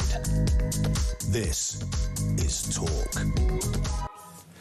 It is Drive, it's a Friday. This is Duncan Barks. I'm here through until 7. Peter Barnes here from 7 at the home of Common Sense. Let's turn our attention to this story, this report that's come out earlier today, and we need to try and get a proper understanding of what's in the report. I've given you the headline outcomes of this report that was put together by the Public Accounts Committee, and one of its key findings is that Britain's asylum system is failing to cope in the face of severe pressure. Now, you might already be thinking, well, that's abundantly clear. But let's find out what else is in the report, and more importantly, what needs to change. The chair of this particular committee is Sir Geoffrey Clifton-Brown. He is chair of the Public Accounts Committee, and he joins us on Talk this afternoon. Sir Geoffrey, welcome. Hello, Peter. Good to be on your show. Lovely. The name's Duncan, but let's crack on. Duncan, even better. Even better. Fine Scottish name, King of Men. Let's crack on with this. I've been talking about this on Drive Time for the last 90 minutes. Our viewers and our listeners just can't get their head around the fact that in some cases, people who go through the asylum system but fail, so their application has failed, it appears that we simply lose track of them. I mean, when you reach this conclusion, you must have been as dumbfounded as the rest of us. Well, when this got to this particular exchange in the committee, there was a sort of almost a gasp when the Home Office official told us this. And, I mean, it is shocking, isn't it? Yeah. They go through all this huge process, taking an enormously long time, often going through to appeal, and then the Home Office just loses track of them. So they don't know who's here. They don't know who's gone. They don't know what the people are doing here. This is just completely unacceptable. And they've got to come up with a plan that when they refuse somebody's asylum application, they keep track of them. And above all, I think they want to make sure that they're returned to their country as soon as possible. I see this as a dereliction of duty by the Home Office and civil servants that we pay vast amounts of money to. And I'm just picking over some of the bits of the report. And apparently the Home Office, when interviewed by yourself and other MPs making up the committee, said they only know where the, quote, vast majority of failed asylum seekers are. I mean, do we have any understanding as to why there's this massive gap in understanding where people who've gone through the system have been told they can't stay here, their application has failed, where they end up going, but why there's no tracking of them? Well, you see, Duncan, it's not just that they don't track failed asylum cases, it's the whole system is in a fair degree of functional chaos. Right. It's hugely complicated. They have actually increased the number that they are processing, but then the problem is exactly as I predicted. They will the numbers that go to the tribunal, the first-tier tribunal for appeal, also go up. So actually, the situation has got worse rather than better in recent years. Are we talking, and I try and strip stuff down, Sir Geoffrey, in the best possible way, are we literally talking about people who leave presumably some kind of meeting or hearing about their asylum case, and literally they walk out of a building, they walk out of the meeting, and then that is it? The Home Office have just lost track of them. Is it really that simple that we literally wave them goodbye and say, have a good afternoon? Well, I mean, these people are not alone. They've probably got friends, contacts in this country who are also doing exactly the same thing.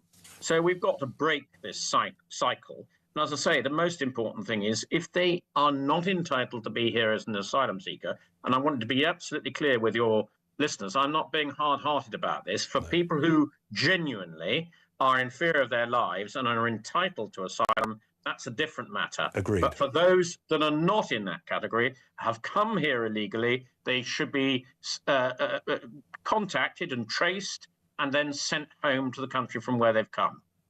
Yeah, and I think our viewers and listeners would fully concur with that. Who should we blame for this, Sir Geoffrey? Who's responsible for this cock-up? Well, the government have had control of it for the last 2 years, but I have to say that they didn't exactly inherit a bed of roses when there was a change of government. So they haven't improved the system, but equally they haven't sorted it out either. So, I mean, I think that they need to now, as a result of this report, now that we've shone a spotlight on it, they need to really get a grip of the entire system. And there are some other shockers in the report, which we should perhaps go into just before we leave. Yep. One is that the government is pledged to end this dreadful business of hotel accommodation, which is so unpopular in some areas. But even though the figures have improved on this, and you've got some good pictures there of people coming in by boat, even though they've improved on this, there are still 20,000 people in these hotels. And I just wonder what is going to happen to these people when they're chucked out of the hotels. What will actually happen in practice, I think, is one of two things. Either they will go on the local housing list, in which case they'll be competing with all our homeless constituents to get a very precious housing, or they'll go back to the old system of dispersal, the Bibi Stockholms, the HMP North Eyes of this world. And we know how bad the Home Office is at procuring those sorts of sites and the millions of pounds they've wasted in that exercise in the past. Presumably, part of the solution here is root and branch reform of the Home Office, right? I should imagine, you know, what you want to do, what a minister wants to do is to look at the Home Office and start saying to people, well, clearly you're not doing your job properly, we need to sort this out. But anyone who I've ever known who's worked or dealt with the Home Office says it's such a behemoth, it's almost impossible to know where to start. And if you try and reform that particular government department, you just meet with massive resistance. So you and I were about when John Reid said the Home Office is not fit for purpose. Yeah. And forgive me for interrupting, that was a Labour politician, just for context for our viewers and listeners. And it's a long time ago. Yep. Ever since then, I have said, and this is a personal view, not a public accounts view, that I think the Home Office ought to be split in two. Let one half deal with crime and policing and the other half deal with immigration. It is, as you say, it's a behemoth, and it's too big, and it needs to be under control of two Secretaries of State, I think, rather than one. And final question, presumably, I mean, we need some political will to address this situation, and I think it's fair to make the observation that among certainly some Labour backbenchers, there won't be any political will to be harder on those who have failed in the asylum system because they have quite a laissez-faire attitude when it comes to asylum. Well, there's several interesting things to say about that. I do note in the last few days, the EU, of all bodies, have now started talking about sending immigrants to third-party treatment centres. We had a proposal, as you know, to send them to Rwanda. The first thing this government did was to cancel that arrangement. I wouldn't mind betting that one of those EU countries will use the facilities we've expensively paid for in Rwanda to do just what we were going to do. The second thing to say is that I see Lord Hermer, the Attorney General, Attorney General, is saying today that we shouldn't be leaving the European Court of Human Rights. Now, as you know, it's both Conservative and Reform's policy that we can't really reform the immigration system without leaving that court, because we can't have a foreign court imposing its judgment on sensible policies of an elected government of this country. So I think I think the Labour Party are going to have quite a difficulty sorting this out. I think you're right. Always a pleasure to talk to you. Thank you for your time. That's Sir Geoffrey Clifton-Brown, Chair of the Public Accounts Committee, here on Drive Time at Talk. Still keen to get your reaction to this. I mean, you heard there, Sir Geoffrey is just as dumbfounded as I am and as you are this afternoon. This idea, and I know I keep repeating myself when I say this, but I have to, because it almost just defies belief that we have a system where people are in this country and they get here.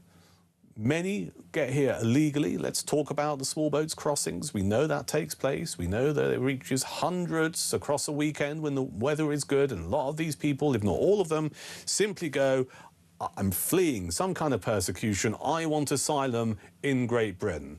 And what we do, and what we have been doing, is we put them into this system where they can claim asylum. And along the way, we look after them. All right, we don't have the deterrent of the Rwanda policy that Sir Geoffrey just mentioned, because one of the first things Labour did when they got into office is scrap it.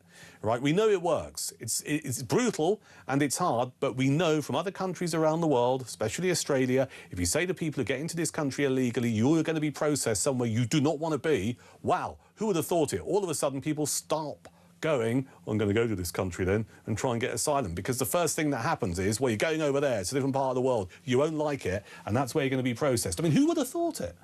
It does work as a deterrent. Labour got into government, they scrapped the Rwanda scheme. All right, Labour politicians will say to you, oh, it wasn't going to work. Well, we never really properly tried it. Okay, so those people who get into this country claiming asylum, they go through the system, their claim is turned down, they failed to claim asylum in this country, and then we lose track of them. I mean, it really is staggering that the Home Office told this committee of MPs from right across the political spectrum, not just Conservatives or Reformers, right across the political spectrum, the Home Office told this committee, the Public Accounts Committee, it only knows where the, quote, vast majority of failed asylum seekers are. What a dereliction of duty. 0344 499 1000, almost 5:45. It's Talk, it's Drive Time. Get involved.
Varda Kalakane was a 32-year-old black man. He murdered 3 white people. Not once in any part of the conversation or reporting was there any racial profiling or even the question raised. I don't want to drag this boy onto the issues, not onto Henry, and that is something that the family have asked for. 35 years I've been doing this. I've never seen a moment when most of mainstream media and most of mainstream politics was more out of touch with the country than over this issue. Quite extraordinary.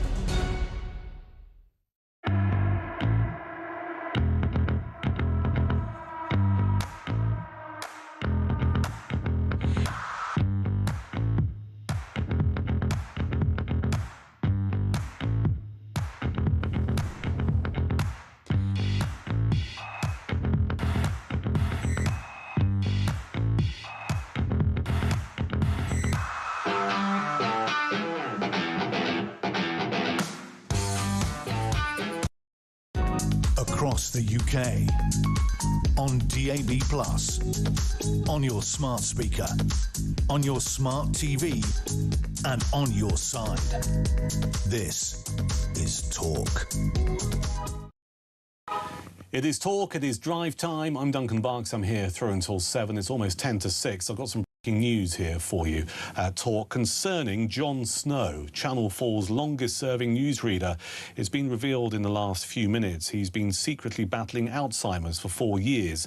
His wife, Precious Lunger, has revealed for the first time that he has lived with the cognitive condition since 2022. Speaking ahead of a documentary made to raise awareness of the disease, his wife said his decline began following his retirement from the channel in 2021. So just to recap that, Channel 4's longest-serving newsreader Jon Snow has been secretly battling Alzheimer's for the last 4 years. We know this because his wife has spoken in a documentary that's due to be aired, and the documentary is being made to raise awareness of the disease.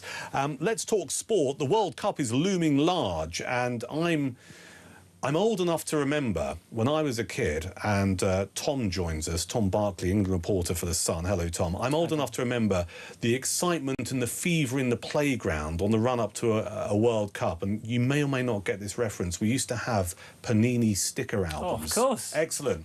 So I'm not that old compared to you. They're still around. Are they? Well, I don't know if it's the same brand, but yeah. We used to trade stickers for the World Cup, and I used to remember that the sticker albums, they used to have all of the players for the various World Cup teams, but also you'd have in the top left-hand corner of each page the badge of the team against a silver background. A shiny, we used to call shiny it. one, yeah. And we used to go to the playground, and I'm not a massive football fan, but I had to take part when I was, like, 11 or 12 years old. And in the playground, we weren't running around doing things like British Bulldog. We were going through each other's cars going got swap, got swap. So that's always my connection to the World Cup, which of course is looming large, and you're lucky enough to be off to the USA. I am going next week, covering England the whole time. But yes, I mean, I've got 2 boys, Right. and literally gave them their first sticker album ahead of this World Cup, and they're equally just as into it as you see. I have a daughter who's 21, so she's not into football at all, and I'm actually, it's delicious to still hear that the sticker albums in this age of social media and high tech is a thing. Yeah, absolutely. I mean, it's a physical media, I guess we call it, don't we? Physical media. Yeah, no, it's a lovely sort of gateway into football, which was a big part of my childhood, and I hopefully will be for my kids as well. Brilliant stuff. So you're off to the USA for the Sun newspaper for the World Cup. I mean, that's quite a tasty gig, isn't it? Yeah, it is. It's amazingly my 4th major tournament, despite looking hopefully still relatively youthful. Russia was the first one in 2018, which is amazing looking back now, given what's happened in that country. But so this is obviously the USA, Canada and Mexico.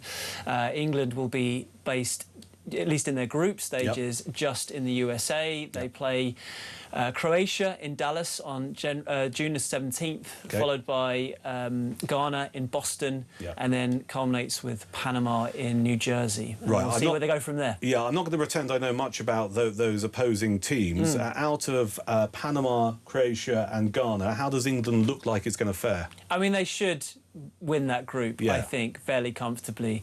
England have got some fantastic players. Harry Kane, who's in the form of his life, one of the favourites, if not the favourite, for the Ballon d'Or award, the biggest prize for individual. Is he still wearing his waistcoat? That's more Gareth Southgate back in the day. I don't know whether the players would have worn it. It was mainly Gareth Southgate.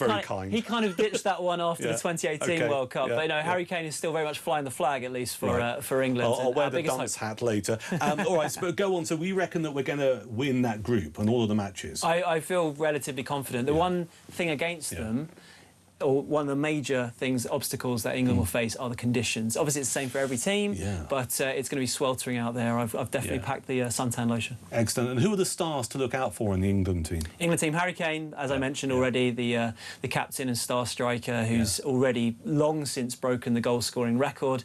Jude Bellingham, who may well play just behind him, is also a fantastic player for Real Madrid. Declan Rice, who's just won the Premier League with Arsenal, a sort of midfield talisman, who obviously they lost the Champions League final to PSG, came so close, losing on penalties. There are plenty of good players.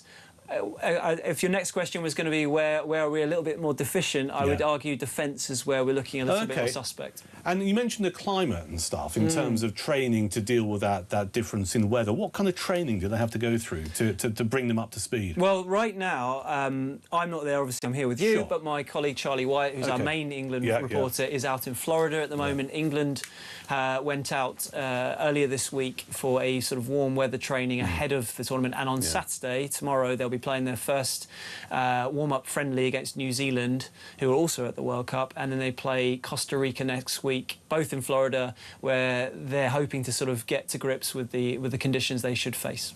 Safe travels. Thank you for joining us this afternoon on Talk to run us through England in the World Cup for 2026. That's Tom Barkley, England reporter for The Sun newspaper. And the FIFA World Cup, as you know, kicks off next Thursday. And our friends at Talk Sport are sending you and a mate straight to New York City with Adidas, the tournament's official match ball supplier. It's the ultimate trip to watch England face Panama live at the MetLife Stadium. Return flights, hotel, match tickets and spending cash all taken care of.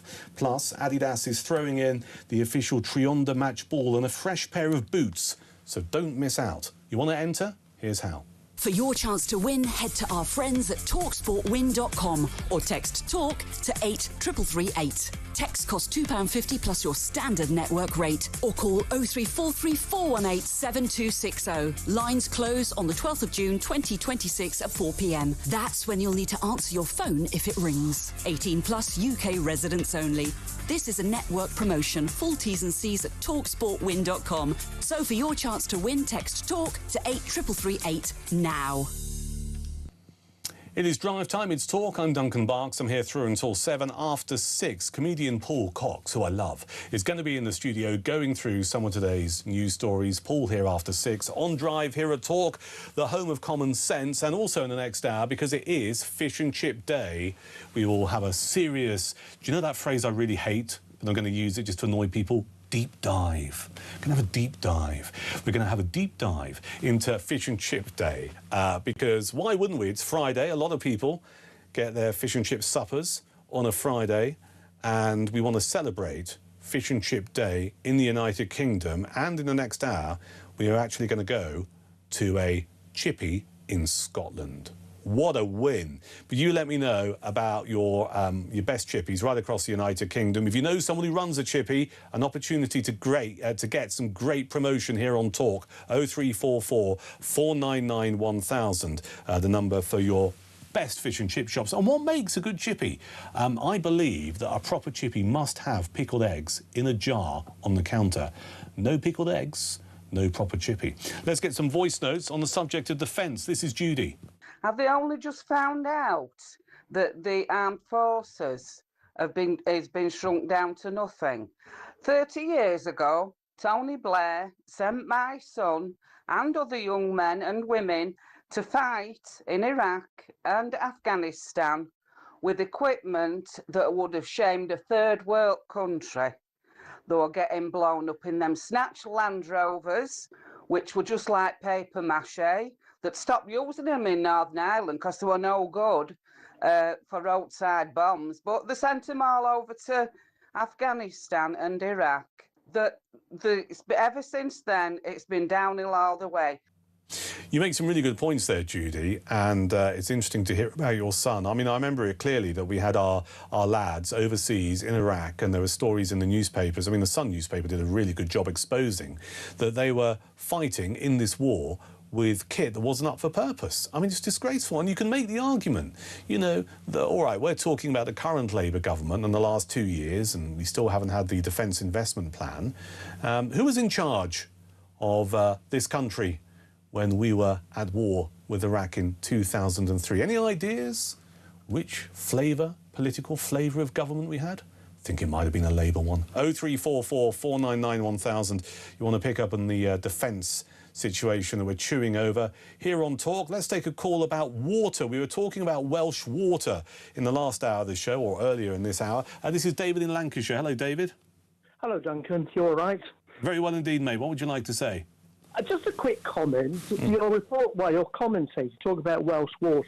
Yeah. Saying that it shouldn't go to shareholders and all the rest. Well, just point out the Welsh water is an affinity company with no shareholders, and all the profits supposed to be reinvested in the company.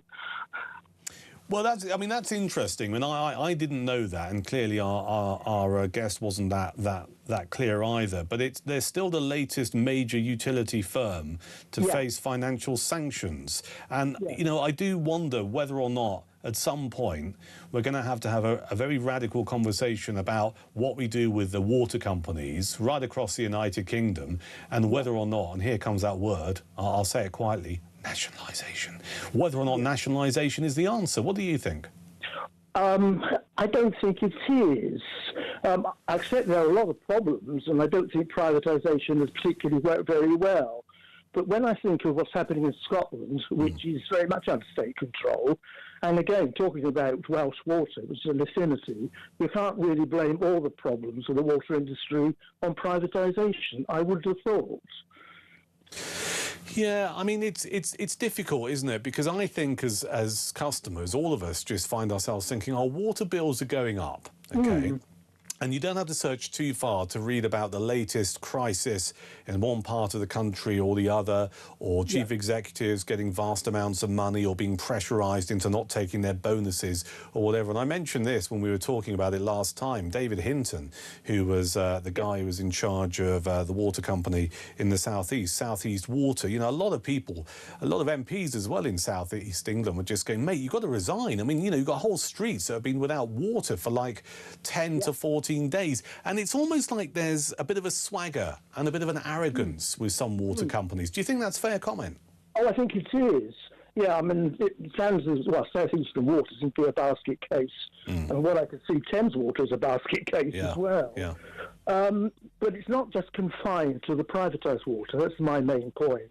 Yeah. There are other water companies, and if the problems with Welsh water, if it's not a privatised company, an affinity company. And it still has its challenges. Good point, well made, David in Lancashire. Thank you. 0344 499 1000. We'll continue to take your calls about these failed asylum seekers who we lose track of once they've been told that their asylum application has been rejected. Bit of chat about defence. How hard is it to ensure we have a decent defence strategy for this country? And more talk about fish and chips, all in the next hour. And after 6, going through the stories of the day with comedian Paul Cox. Don't go anywhere.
across the UK. On DAB+, on YouTube, on your mobile, and on your side. This is Talk.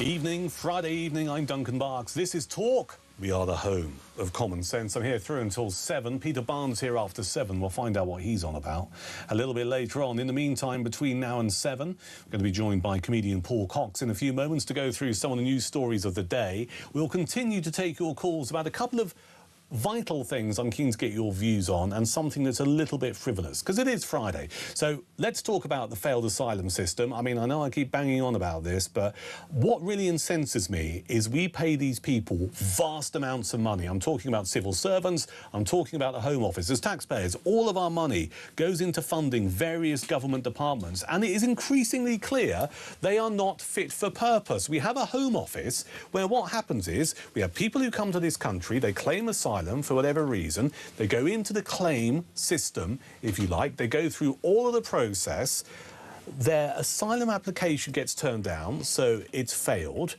and then we find out from a report released earlier today by a group of MPs right across the political spectrum, we find out that the Home Office had the audacity to say, when interviewed by these MPs, they only know where the vast majority of these failed asylum seekers are. I mean, how does it work? How can that be in a country that is so monitored? Would it be so bad of me to suggest that probably the answer is to tag them? Like you tag people who are guilty of antisocial behaviour? Might sound brutal, but at least you know where people are going to go.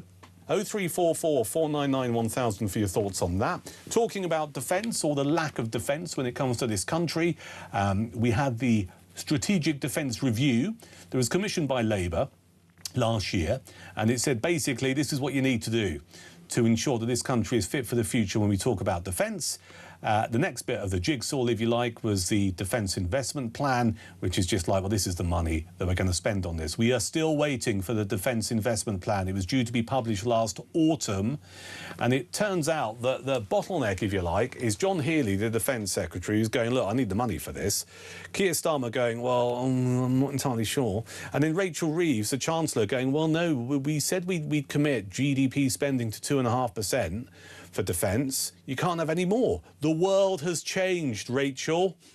People don't like us anymore. We can't rely on Trump. We need to ensure we have proper funding. We need warships, not welfare. Sort it out. So my question to you is, if you're someone who's involved in the armed forces, or you have been, and I'll take any other calls on this, but this must really hurt, because I think we are in a vulnerable position, massively. It's not just what's going on with Russia and Ukraine, it's also the conflict in Iran. And we know that our RAF base in Cyprus was attacked by a drone missile fired by Lebanon, an ally of Iran, and it took almost 3 weeks to get one warship down there, HMS Dragon, out of Pompey Harbour. Not having to go anyone involved in the Royal Navy or the ratings, because they're as frustrated as the rest of us, but it's the MOD who is not fit for purpose. How can it be it takes almost 3 weeks to get one warship down to the Mediterranean? It should be battle ready, ready for operation within 48 hours. So those are the serious things I'm chewing over between now and 7. 0344 499 1000 for your thoughts on any of that. And a little bit of light relief, because it is Friday and I'm getting hungry. It is Fish and Chip Day today. So let us know your best chippies right around the United Kingdom. Just message me. I'll just read it out. It's fine. And why is it a good chippy? The best chippy, the place you go, maybe on a Friday over the weekend, to get your fish and chips. 0344 499 1000 for your calls on that, your WhatsApp messages and your voice notes. You can text the word TALK and your message to 87222. And if you're not having cod, you ready for this? I love saying this word. Have you ever sampled a bit of pollock? 0344 499 1000. Comedian Paul Cox joins us in the studio to go through some of today's news stories. How are you doing? I'm good, thanks, Duncan. Great to see you. Excellent. Good to see you too. Let's return to some of the more serious news stories, and we will talk about fish and chips before we let you go. Possibly to the chippy on your way home. Did you watch BBC Question Time last night? I did. So one of the things we're chewing over is how well the various people around the panel did. We discovered from last night that Andy Burnham's kind of made it clear that it is going to be a leadership contest to replace Keir Starmer. He's in the running. There was a lot of focus on Robert Kenyon, the Reform candidate, as well. Just give me a sense on what you saw and who you thought came out of it well. So, when it was announced and before it took place, I thought it was a bad idea. I thought it was a bad idea because these things are very much set up to play into the hands of someone like Andy Burnham. Slick operator, knows exactly what he's doing around Westminster, knows exactly what he's doing around a TV studio. And someone like Robert Kenyon, God bless him, hasn't had that experience. No. Excuse me. It's all right. And can I get some water? Yeah, we'll get some water. Maybe a gin and tonic, because it is a Friday. Oh, my goodness. Yeah. I don't know where that's come from. It's all right, don't worry. Perhaps just because I'm talking about... it's totally gone. What? Anyway, yeah. Go on, Duncan. Well, what I was going to say was, I think there's an interesting thing here, isn't there? Because Burnham has the political experience. He is... I interviewed someone earlier on Drive Time, and someone just said the Burnham shtick. Yeah. Right, and he does have a shtick. He has this, almost this professional mank thing about him. And that's not to be rude to anyone in Manchester, but I made the point earlier that I saw him interviewed the other day, and they were saying, what's on your playlist, Andy, when you go running?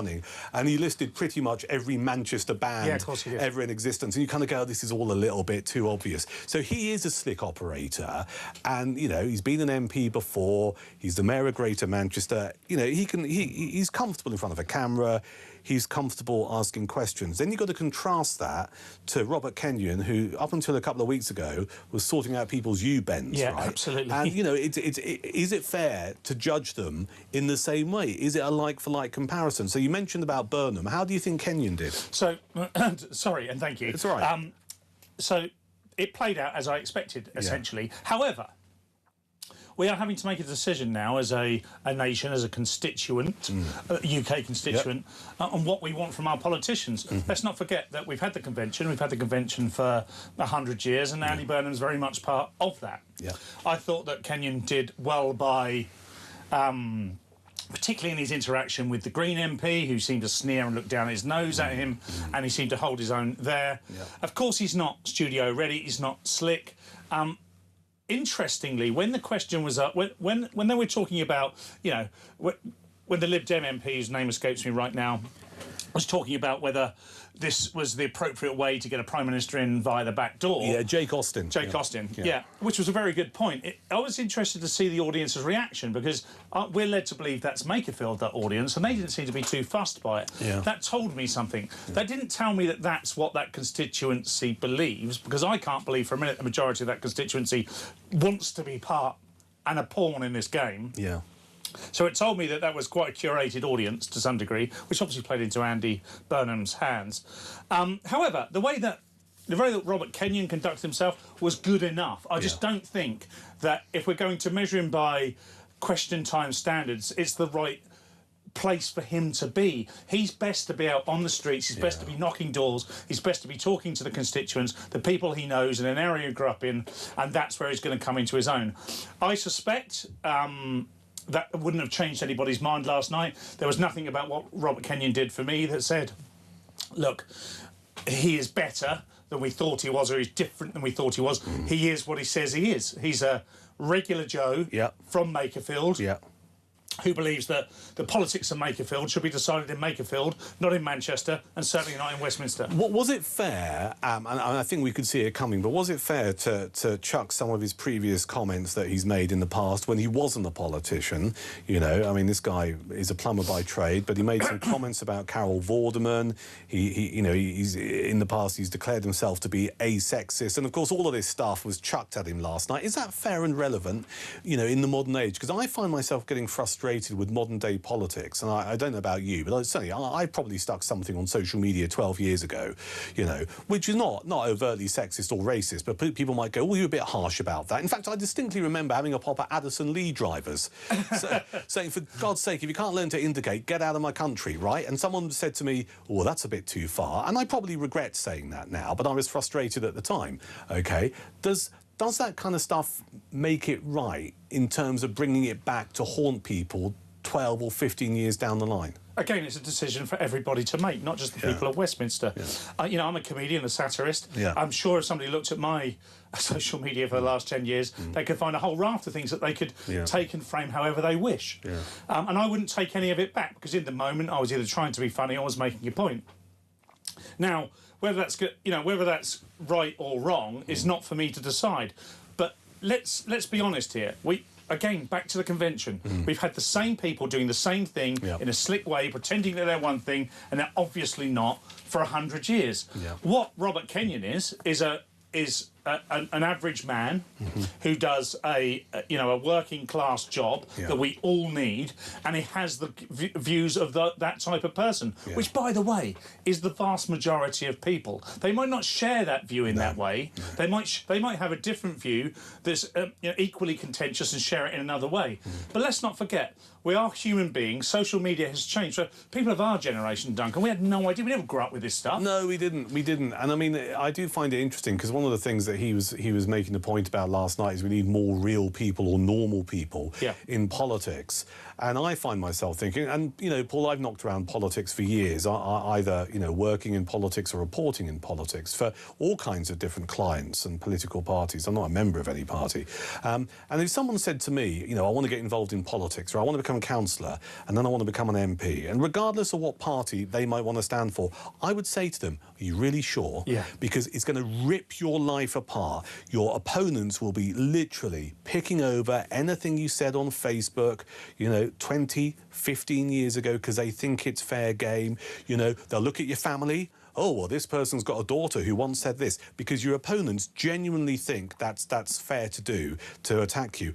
And I think anyone who cares about their own conduct, their sanity and their family would never enter politics. No, not a chance. I talk about politics a lot. It's virtually my job now.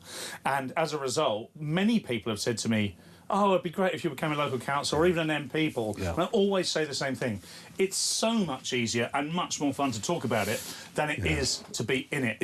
I've got a close friend that's a Lib Dem MP. She's squeaky clean, just generally in real life, so it was never an issue for her. But I know the Lib Dem process is incredibly stringent, but because of her experience.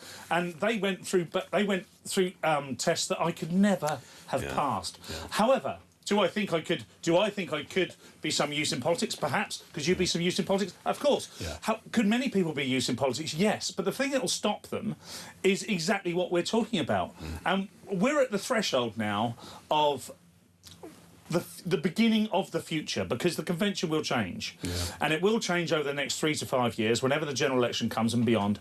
And we'll have to ask ourselves, what do we want? Because the world is different than it was 30, 40 years ago. How are we going to measure people? You're absolutely right. It's 6:15. It's Drive. It's Talk, the home of common sense. I'm Duncan Barks. Comedian Paul Cox is alongside me. We're going through some of the stories of the day. We're going to get to fish and chips in a second. Yes, please. Right, but first, let's talk about this report that came out from a group of MPs regarding Britain's asylum system. They say it's on the brink, and one of the things that I've been talking about over the last few hours, because again, I simply cannot comprehend it, is we had Home Office officials who were interviewed by this committee, cross-party committee of MPs, about the asylum system, and we have people in the system whose claims are turned down, so they are failed asylum seekers, and in the Home Office don't know where they go. They've got no idea where they end up. They say they know where the vast majority are, but not all of them. How can that be? Well, I mean, it's just it beggars belief, doesn't it? It's astonishing. It's criminal, essentially. Well, it's a dereliction of duty, isn't it? Absolutely, it is.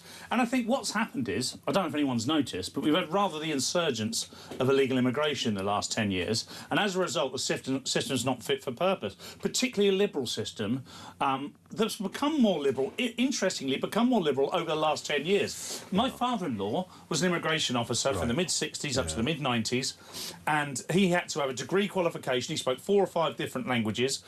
He travelled around the world to the problems where these people were coming from, so he understood them. And then when he was at Heathrow or Portsmouth or wherever he might have been, he had the autonomy to make the decision himself. If someone said, I'd plead asylum, he didn't say, oh, go on through, mate, you're guaranteed to stay for 2 years. He said, well, on what grounds? And they would have to prove it there and then to him. But you know what's changed since then? It's been the emergence and the increase of lawfare, right? where the legal, you know, I mean, they're not just lawyers. In my view, a lot of these people are activists. They've crossed the line, and you know that the amount of lawfare that exists. That if your dad was doing the job now and just went, no, actually, I don't think you know you should be allowed to stay in this country or whatever, they'd come down on him like a ton of bricks. Absolutely, they would. The job doesn't exist anymore, and his colleagues, I get to meet occasionally. They all meet up. I won't say where, but they all meet up once a year in London, and they all have the same story. Yeah. They all have the same story over and over and over. What it is now is not a qualified job anymore. You know, Border Force or whatever it's called, UKBA as it became at one point. Yeah. Is totally at the behest of human rights lawyers. And by the way, the ECHR, which I want to repeal and take away, has been around for many, many years, as we all know. Yeah. It's the interpretation of it in the last 5 to 10 years which has changed the landscape entirely. Yeah. Up until that point, it was used in most people's favour. And you occasionally moan and, you know, you talk about human rights. It's been weaponised. Exactly. It's been weaponised, politicised, and it's now a weapon against... It's incredible, really. Yeah. It's incredible to think that people have decided that they're going to make money irrespective of the damage it does to the UK. And, you know, ultimately, you'd kind of hope, or I say ultimately, in the past you would hope that the people who are running the Home Office would put the interests of this country first, right? You know, it's not the MOD, but, you know, you want to make sure as a Home Office we have the people in the country who should be here and those who shouldn't be here not here. But it seems to me it's not just activists in the world of the legal profession. I think we probably have activists within the Home Office, and the default setting is, OK, well, they failed the asylum system and they have no right to be here, but actually just not worry about it. Yeah, and there will be people that genuinely believe that. Who will have known that at the beginning of the process, who have said, look, there's going to be some fish that get out of the net here, but we don't care. It's not really an issue. They're in the economy, they're helping the economy in some way. Isn't this what life should be about? Should there be zero borders? Shouldn't we all live in harmony? Well, guess what? We've had that experiment, and no, it doesn't work. Let's talk about National Fish and Chip Day. Yes, please. I've got one word to say to you. Pollock. Careful how you say it. See, I know. It's my fourth time this evening, and I'm bound to get it wrong before 7 o'clock. On a slightly serious note, and then we'll get into the real detail about what makes a good chippy and fish and chips. I mean, one of the things that's been thrown around today is, look, you know, it's National Fish and Chip Day. Cod is really expensive. It's not in abundance like it used to be. Look at alternatives. They talk about monkfish. They talk about pollock, and chip shops have been closing. You know, they've struggled to survive, chip shops, because energy bills go up and all kinds of things. Are you a cod and chips man? Generally, yeah, but I don't mind a haddock. Look, one thing I do know about pollock is in nearly every single fish finger.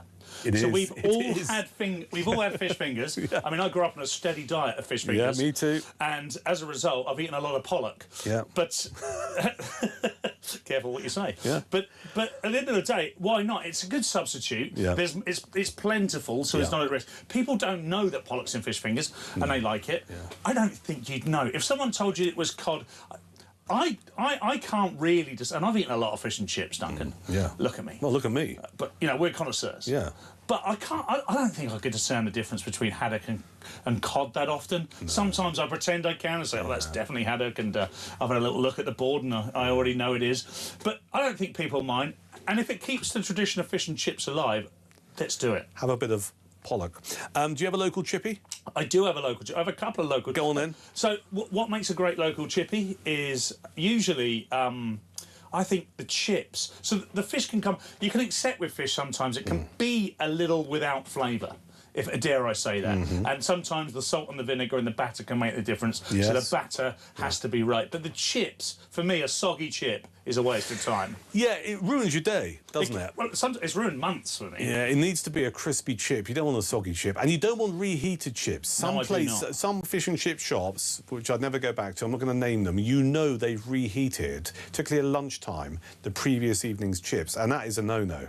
Yes. I mean, I'll give them a shout-out, because nobody's going to know, but Deep Blue in Purbrook, which is a village near where I live, yeah, they nail it every time. Excellent. And what is your go-to chippy supper? Oh, it is just cod and chips, medium to large, depending on my hunger. But I will insist on bread and butter with it. Now, that is interesting. So we then get into the territory of chip butties. Yes, I would call it a chip butty. Would be I mean, I don't discriminate against colour of bread, but I do like a white bread. Well, it's got to be white. You can't have a brown bread chip butty. I've done it, and it's just not the same. What's the matter with you? Yeah, I know, but you It's try, perverse don't you? behaviour, When you're Paul. growing, it's like when you start out, you're a Labour voter. You know, you Yeah, will try and then you brown grow bread. up. Yeah, and then you grow And then up and you you have get a white job. bread. Exactly. Yeah. And butter's better as well. I mean, I don't like I say. I grew up on fish fingers with marge. There was plenty of marge digested in my youth, but thick white, butter, crispy chips. Yeah. I'm hungry. What else do you need? Paul, pleasure to have you in the studio. Thank Pleasure. you. Comedian Paul Cox going through some of the news stories that we've been chewing over on Drive here at Talk. We did mention the Makerfield by-election, so let me just go through the confirmed candidates. The Makerfield by-election happening on the 18th of June. The confirmed candidates are as follows: Jake Austin for the Liberal Democrats, Count Binface for the Count Binface Party, Andy Burnham for the Labour Party, Dan Clark for the Libertarian Party, John Dyer is an independent candidate, Ed Gemmell is a candidate for the Climate Party, Paul Gould is an independent candidate, Alan Howling Lord Hope for the official Monster Raving Loony Party, Robert Kenyon for Reform UK, Robert Pownell for Protect the Wild, Rebecca Shepherd for Restore Britain, Sarah Wakefield for the Green Party, Peter Ward for Rejoin EU, and the Conservative Party candidate is Michael Winstanley. Just turned 6:20. More hot fish and chip talk next at Talk.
Varlic Halakane was a 32-year-old black man. He murdered 3 white people. Not once in any part of the conversation or reporting was there any racial profiling or even the question raised. I don't want to drag this boy onto Leaving the him issues, behind. not onto Henry, and that is something that the family have asked for. 35 years I've been doing this. I've never seen a moment when most of mainstream media and most of mainstream politics was more out of touch with the country than over this issue. Quite extraordinary.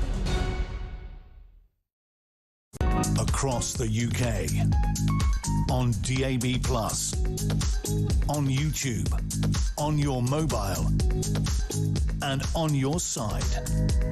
This is Talk.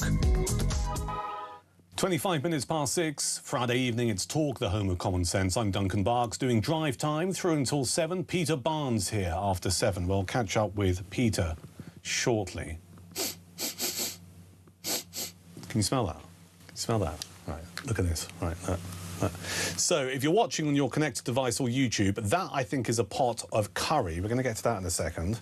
You can see I have got a big box of fish and chips here. Thank you, assistant producer Sophie, who's been off to get us some chips from Fish Kitchen at Borough Market. This radio station is based at London Bridge. Borough Market just around the corner. Loads of top places there. But the top place for chips is Fish Kitchen at Borough Market in London Bridge. And hello, Martina, who very kindly served Sophie, and we paid for these chips, all right? The budget for this programme, there is no budget. So we had a wit round and we paid for these chips. Now, this is important because I've been talking about Chippy Tea. I've been talking about Fish and Chip Day today, because it is today, and I want you, if you're listening at the moment, or watching at the moment, you must, on the message screen, start telling me about your best chippy. 0344 499 1000. 0344 499 1000 for your WhatsApp messages or your voice notes. I mean, if you're seriously into your chips, give me a call on that number. You can text the word talk and your chippy information to 87222. We're going to talk to Sarah Haywood in a second, who's in Scotland, who does some mean fish and chips. But I was once told never to eat on air. Someone said to me, no one wants to hear you chomping away. But I can't see how I can not do that. Did I tell you about the curry sauce stuff? So was it Dreamworld? It was Dreamworld, wasn't it, in Southend? Or was it Dreamland? Dreamland? Dreamworld. There's a mate there who runs it called Phil. And I did some... It's Adventure Island. Yeah, the dream one's in Margate or Ramsgate, isn't it? Sorry, it's Adventure Island in Southend. And I did some business there, and the guy who runs it, Phil, he's a great bloke. He said to me, fish and chips? I went, yeah. He said, curry sauce? I said, I never want curry sauce on my fish and chips. And he's a nice man, Phil. And he made me in a nice way. He said, you've got to try it, Dunk. And I tried it. I've never looked back. Curry sauce and chips. So this is curry sauce. I'm just going to dip in my chip. I'm wearing a white shirt, so this potentially is a recipe for disaster. Oh, my God. Right, no. Sorry, that's gravy. That is delicious. What's in this pot here? That looks like mayo. The Belgians do it a lot, don't they? They have fries with mayonnaise. Let me just dip. I was going to use a fork, but it's not going to work otherwise. Oh, my, that's great. And what's the other one? Do we know what's in the other pot? I think that's tartar sauce, I think. When I was a kid, because I was precocious, I used to call it tartar. I know. What's this? Right, enough of that. Let's talk to Sarah Haywood, owner and founder of the Real Food Cafe in Tyndrum in Scotland. Hello, Sarah. Hi, Duncan. Welcome to Talk. Forgive my manners. Just need to digest my chips. It's Fish and Chip Day today. You serve them on your menu. If people rock up there, what can they have? Well, we serve, in terms of fish and chips, we serve haddock and chips. We only serve haddock. Yeah. It's all MSC certified. Haddock, chips, tartar sauce, mushy peas is the kind of classic. Yeah.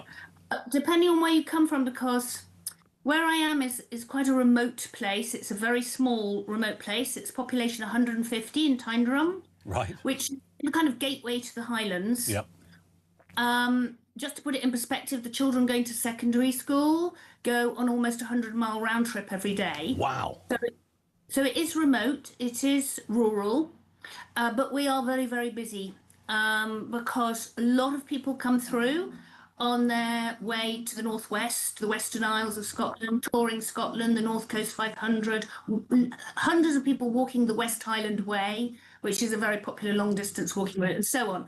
So although it's a small, remote place, it's very cosmopolitan. It's a very kind of mixed group of people coming from all over the world and all different kind of demographics and things. So some of them have never had fish and chips before, so they've walked in today and it's like National Fish and Chip Day. Oh, wow. Let me interrupt you. I mean, that must be quite a revelation. So, you know, you come to this lovely part of Scotland, you're on a bit of a trek, you've done a bit of a journey, you're getting a bit hungry, they rock up at your place and they've never, ever had fish and chips. I mean, what a revelation that must be. Yeah, indeed. Indeed. So, you know, and it's great. It's great to kind of talk to them and promote the great British dish.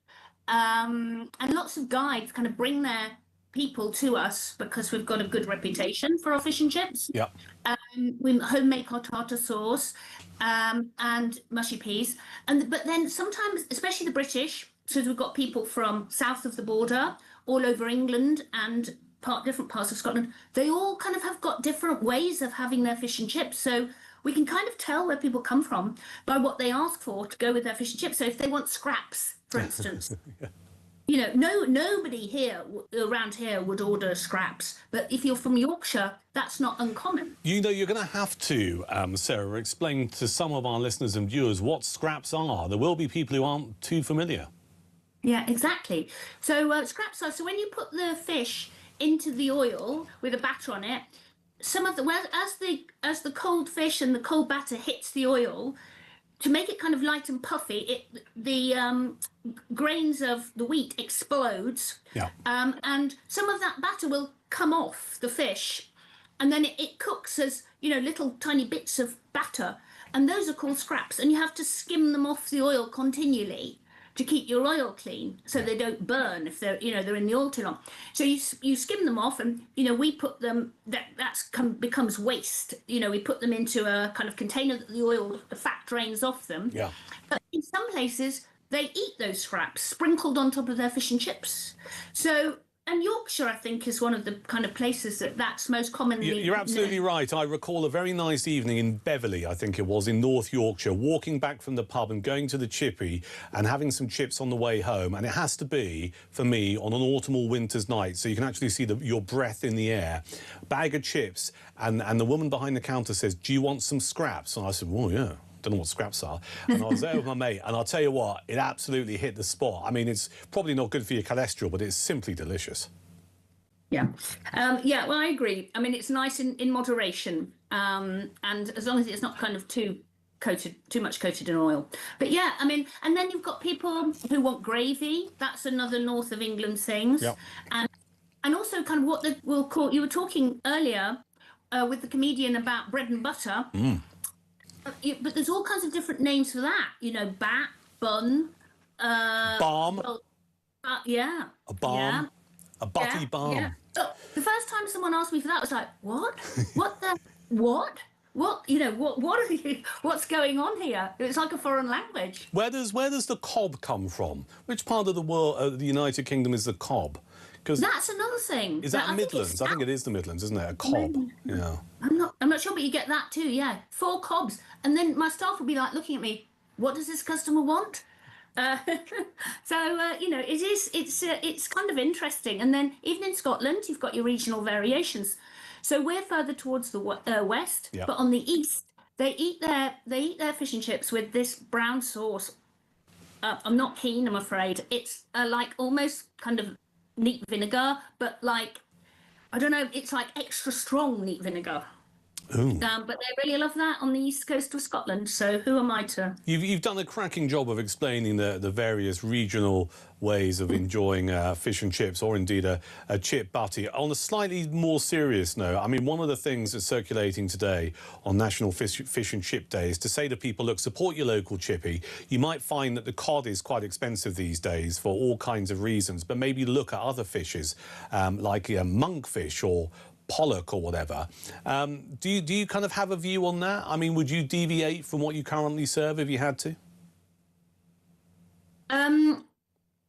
Probably not, unless I really had to. And we're paying a lot for our haddock. I mean, in the last 2 years, it has gone up 111%. Wow. So it's more than doubled in price in the last few years. It's very good quality, and the thing is that we can only really cope with one fish because of the volume we're doing. Yes. And you know, when you've got kind of it's a much more complicated operation when you start to be frying, you know, 2, 3, 4 different types of fish. Once they're in batter, it's very hard to tell the different ones apart, to be honest. So we stick to our haddock. We try to do it really well. We try to use top quality MSC certified haddock and charge accordingly. Yeah. So some people will say it's expensive, but a lot of people are like coming to us because they trust they trust the quality and the provenance of the fish. That's very important as well. It is. It's really important. Listen, it's been a pleasure talking to you, Sarah. Thank you for giving up a chunk of your Friday evening to talk all things fish and chips on National Fish and Chip Day. That's Sarah Hayward, who's the owner and founder of the Real Food Cafe in Tyndrum in Scotland. I can't believe I get paid to do this. Sit here talking about food and eating chips. This is Talk.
across the UK, on DAB+, on YouTube, on your mobile, and on your side. This is Talk. I don't think I've ever been so unprofessional in my entire life. You caught me mid-chip. Loads of messages coming in and loads of calls regarding National Fish and Chip Day. Tell me where your best chippy is between now and 7. Let's celebrate the great fish and chip shops of these isles of ours. 0344 499 1000 for your voice notes, also for your WhatsApp messages, and also for your calls. 87222 on the text. Start your message with the word talk. Loads of stuff coming in. Bit of chat about the asylum story we've been talking about, and also the issue of no defence investment plan for this country. I'm just going to get rid of the food. In the meantime, listen to John talking about asylum. Britain's asylum system is broken. Oh, who knew? We've known this for years. I've known this for years, and we certainly don't need all these MPs, politicians, whatever you want to call them, sitting round a table saying, oh yes, it's not working. We know it's not working. It's not working every day because these people are still coming in boats every single day of the week. So until they get their finger out, nothing's going to change. I think we know it's broken, but I think it's fair to say, John, that we can still be shocked by this idea that we actually have the Home Office, when talking to a group of MPs, just go, yeah, well, we know where the vast majority of failed asylum seekers are. I mean, I still maintain it's a dereliction of duty. And it's not about those who are asylum seekers. I'm having a pop here at the vast amount of civil servants that we pay vast amounts of money to, not forgetting their gold-plated pensions, who can't keep track of people who should no longer be in this country. 0344 499 1000. We're going to talk to Gary in a second about fish and chips, but I've got a stack of messages coming in. This is Ray in Somerset. You can't say mushy peas in Germany. I wasn't planning to, but I'll read out the rest of the message. You must say Erbsen puree. I bought my local pub in Ossenbruck to a standstill when I was talking about fish, chips and mushy peas. Is mushy peas something a bit dodgy then? Ray. Anne says, you talked about cob earlier. You get a cob in Nottingham, a Nottingham chip cob. My favourite chippy, says G, Bennett's Fish and Chips on Weymouth Harbour, best eaten, sat next to the sea. I think you're right. I live on the south coast. There's Fred's Fish and Chip shops on Pier Road in Littlehampton with the River Arun just here. The Arun goes out into the English Channel. There is something that makes chips and fish taste better in close proximity of the coast or the sea, don't you think? Rich says the Atlantic Fish and Chips, Bury Port, the best in the area. Janos, fish, chips and mushy peas, hot, fresh and huge portions, says Claire in Buckley in North Wales. Our chippy is called Ocean Blue in Kirkby and Ashfield. It's the best. Fish is huge and chips are always hot and fresh. They have never let me down. Let's take a call. This is Gary in Ipswich. Hello, Gary. Hello, Duncan. We haven't spoken for years. Last time we spoke, it was about phobias, but I'm not going to tell you what it is because I hate them. Fair enough. I remember you, Gary, from various other radio stations who are foolish enough to hire me. What would you like to say tonight? Go on. When I'm going up to Norwich from London, I used to call in at Long Stratton Fish and Chip Shop. Right. In the truck. Yeah. And it's a bit of a hard place to park a truck, so it had to be quick dash in, drive straight out, get off the sort of... How big was the wagon that you're struggling to park? It was a 12-metre fridge or sometimes a tanker. OK, yeah. Petrol tanker. But now they've gone and built a bypass. How dare they? Yeah. So all those people that have been campaigning for years, they've got their wish and they've got no trucks in the little village centre. So this was what? This was on the A1, was it? No, this is on the A140 Ipswich to Norwich Road. Oh, OK. So the bypass means what? Can you no longer get there then for your fish and chips? I think there's a weight limit, and they've turned it into a no-go area for heavy trucks. And that's what the locals have wished for years. Right. OK. And as it is National Fish and Chip Day, and we're celebrating it here on Talk, because it is fine British cuisine, and a lot of people tucking into their chippy tea tonight. For you, what is the ultimate fish and chip supper? It's got to be plaice and chips. Plaice. And I like the beer battered type of... Yeah, you like a bit of beer in the batter. Me too. But you don't want too much that it overtly tastes of beer, do you? You just want that little kind of hint. Well, when you take the batter off, it's like a crisp. You know, it's like really, crispy and sharp. Yeah, yeah. I'm with you. Gary, good to talk to you again. Thank you. That's Gary in Ipswich on the subject of defence, or the lack of defence. This is Martin in Pompey. Hello, Martin. Hello, Duncan. What I'd like to say is our enemies have disposable, drones, missiles, even mercenaries. We work to bring our navy back, our ships back, even our tanks back. That's why we're losing out on the money. I mean, I think Putin once sent 100 drones to kill and killed 2 people. Yeah, you're calling me from the great naval city of Portsmouth, the home of the Royal Navy. When I was a kid, they used to do these things called Navy Days. I don't know if you remember them. You might do. Those people listening and watching might not be familiar. Is when the dockyard at Portsmouth was open to members of the public for a couple of days, and you could go around and you could actually go on our frigates and our destroyers.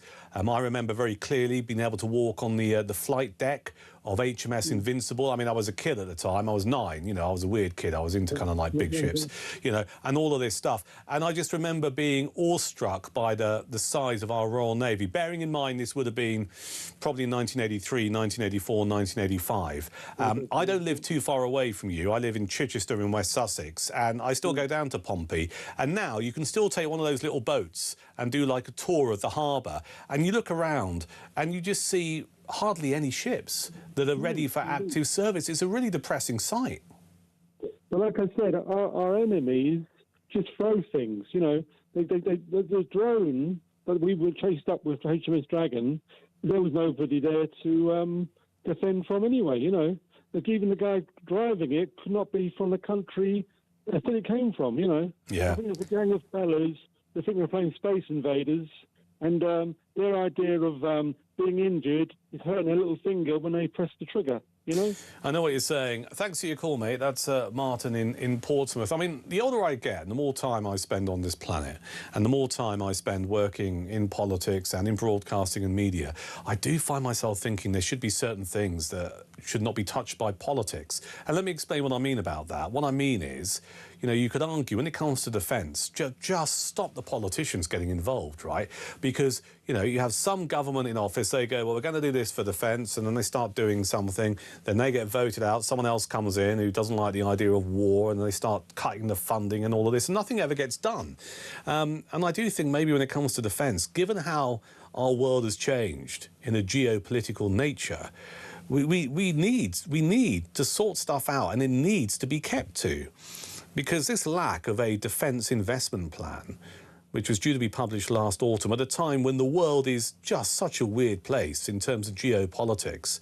And we know, and we spoke to someone in the last hour, Tobias Elwood, who was, a man who knows his defence stuff. He was a former chair of the Defence Committee. He's just saying, well, we are being attacked. We are currently at war already with countries like Russia and Iran. It's not about bombs, but they're attacking us on a daily basis with cyber warfare, all kinds of stuff. So we are already at war, and yet we have senior politicians in this country, and according to a report in the Times, the Prime Minister, the Defence Secretary and Rachel Reeves, the Chancellor, squabbling about where to get the money from or whether or not the money should be found for the Defence Investment Plan. It's an absolute shocker. This is Talk.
Varda Kalakane was a 32-year-old black man. He murdered 3 white people. Not once in any part of the conversation or reporting was there any racial profiling or even the question raised. I don't want to drag this boy onto Leaving the him issues, behind. not onto Henry, and that is something that the family have asked for. 35 years I've been doing this. I've never seen a moment when most of mainstream media and most of mainstream politics was more out of touch with the country than over this issue. Quite extraordinary. Across the UK, on DAB+, on YouTube, on your mobile, and on your side.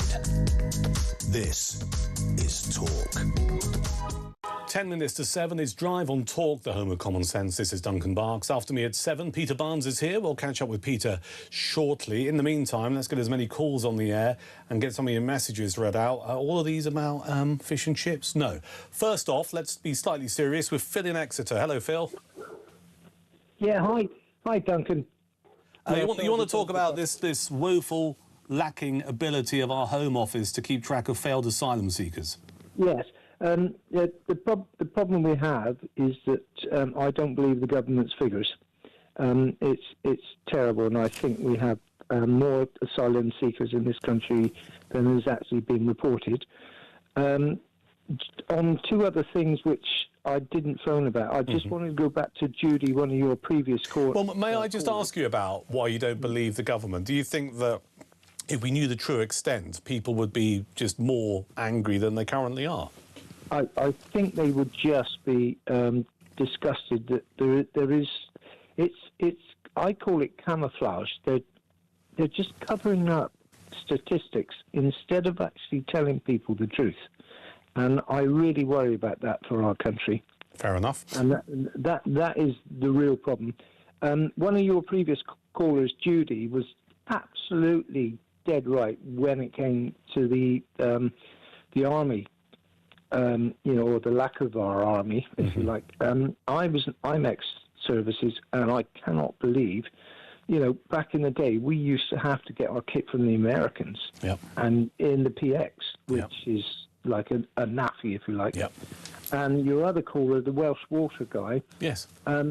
Southwest Water have just been fined £1.85 million because of a cryptosporidium outbreak, and the customers only received about 200 quid each. I know. I mean, there's a lot of conversation to be had about water companies around the United Kingdom, the fines they're facing, and whether or not nationalisation is the answer. I mean, campaigners like the one we had on earlier, without a shadow of a doubt, believe renationalising them is the answer, though I'm not so sure that will make much difference. Phil, thank you for your call. Phil in the great city of Exeter.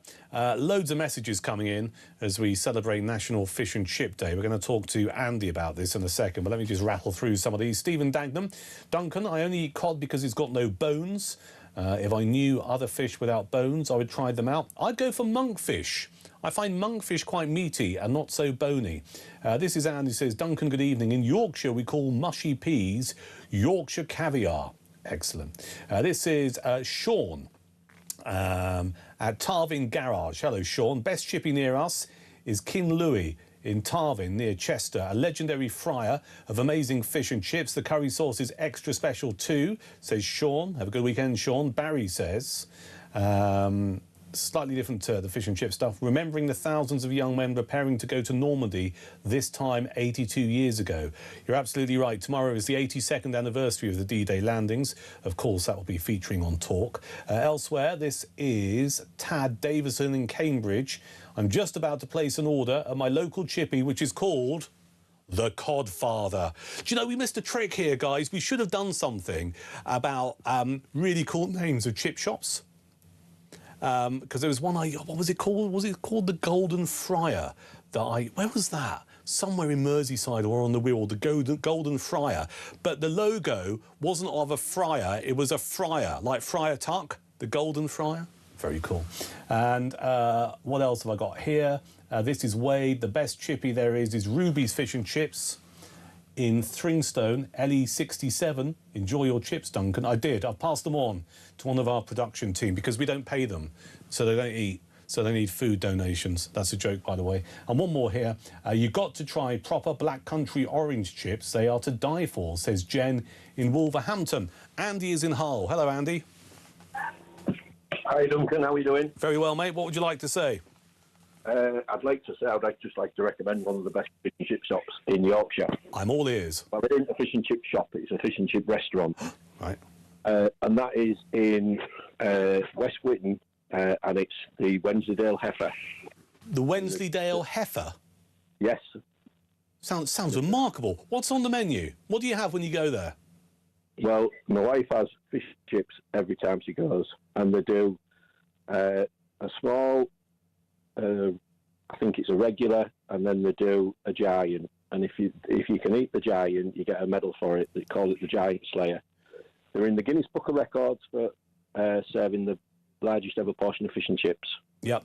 And it's posh fish and chips, but it's absolutely out of this world. Worth every penny. Give it another plug for me, Andy. It's the Wensleydale Heifer. And it's to be found where? In West Whitton, in the Yorkshire Dales. Good call, mate. Thank you. This is Brian, who's in Blackpool. Hello, Brian. Oh, good evening, Duncan.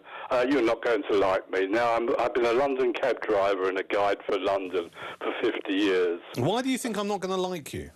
Because fish and chips isn't British. No, we know it was brought to this country by Jewish immigrants. We talked about it earlier. Malin in 1860, but do you realise that the chips actually come from Lancashire, from French workers that worked in the mill? Yeah.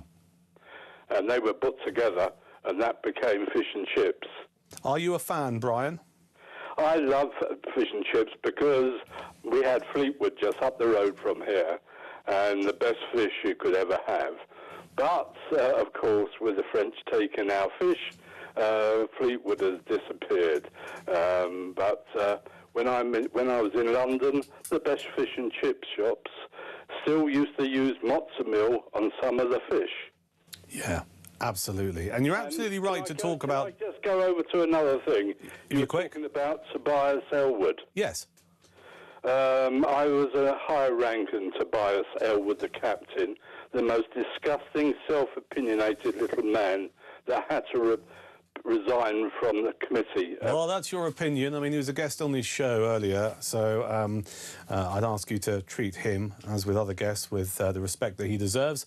That's Brian, who's in Blackpool. I tell you who's not in Blackpool, and who's been eating all my chips, is Peter Barnes, who's here after 7. Hi, Duncan. Also, if you're in Blackpool, everybody knows the seagulls eat the chips. Everybody knows that. They're like the size of cars. It's not just Blackpool. So I live on the south coast, and near me is a place called Littlehampton. All right. All right, and there's Fred Fish and Chip Shop. Fred's Fish and Chip Shops, right? So I'm going to say that after a bottle of wine. I haven't started yet. I haven't found the corkscrew in this place. Fred's Fish and Chip Shops by the River Arun that goes out into the sea, and tourists, local people know not to do this. Tourists sit on the wall by the river with their chips, and these seagulls swoop down and sweep up all the chips. Yeah, I have to admit, I grew up not far from Blackpool, and I have to admit, seeing that still makes me laugh. Yeah, because it's always the tourist thing. You're like, no, we didn't tell you. And I like the fact we didn't tell them. Yeah. It's almost, someone should set up a webcam, don't you think? Oh, yes, definitely. We could just watch tourists losing their chips to the seagulls. Yeah, we've had a pretty rough week as a nation. I think that might cheer us up a little bit. All right, what are you talking about after 7? What's occurring? Oh, well, obviously, we've got J.D. Vance and his comments over Harry Nowak, saying that basically it is all about mass migration that caused his death. We've got everything from Kemi Badenoch talking about civil war. It's going to be a fun couple of hours, I'm not going to lie. Yeah. But yes, a lot has happened this week, and we're not going to do grandstanding. We're going to look for some answers. Yeah. That's what we're going to do. Yeah. You're going to shine some light on where the solutions might be. Yeah, because it's not just policing that we've got two-tier. It's in everything. It's in everything around us. It's lots of different layers where people are treated differently. And it's not just that term two-tier, it's about division. So a couple of nights ago, I was talking about Keir Starmer off the back of Prime Minister's questions, and he talked about we shouldn't be looking at division, and various Labour backbench MPs, were talking about we shouldn't use this murder to create division, I found myself thinking the problem is there's already division in this country, and you're not prepared to acknowledge it. And unless you do acknowledge it, and you just push it down or push it away or push it underground, it's actually going to get worse, and that's the problem. Oh, without a doubt. You've got to, if you're not brave enough to name the problem, you're not strong enough to fight it. But also, what I don't like is I don't like wallowing in the problem. We tend to just get stuck in it. We like to feel terrible, and then we don't do anything after. And that's my big point. Out of all of the politicians this week, off the back of the murder of Henry Novak, who do you think's behaved the most decently? His family, but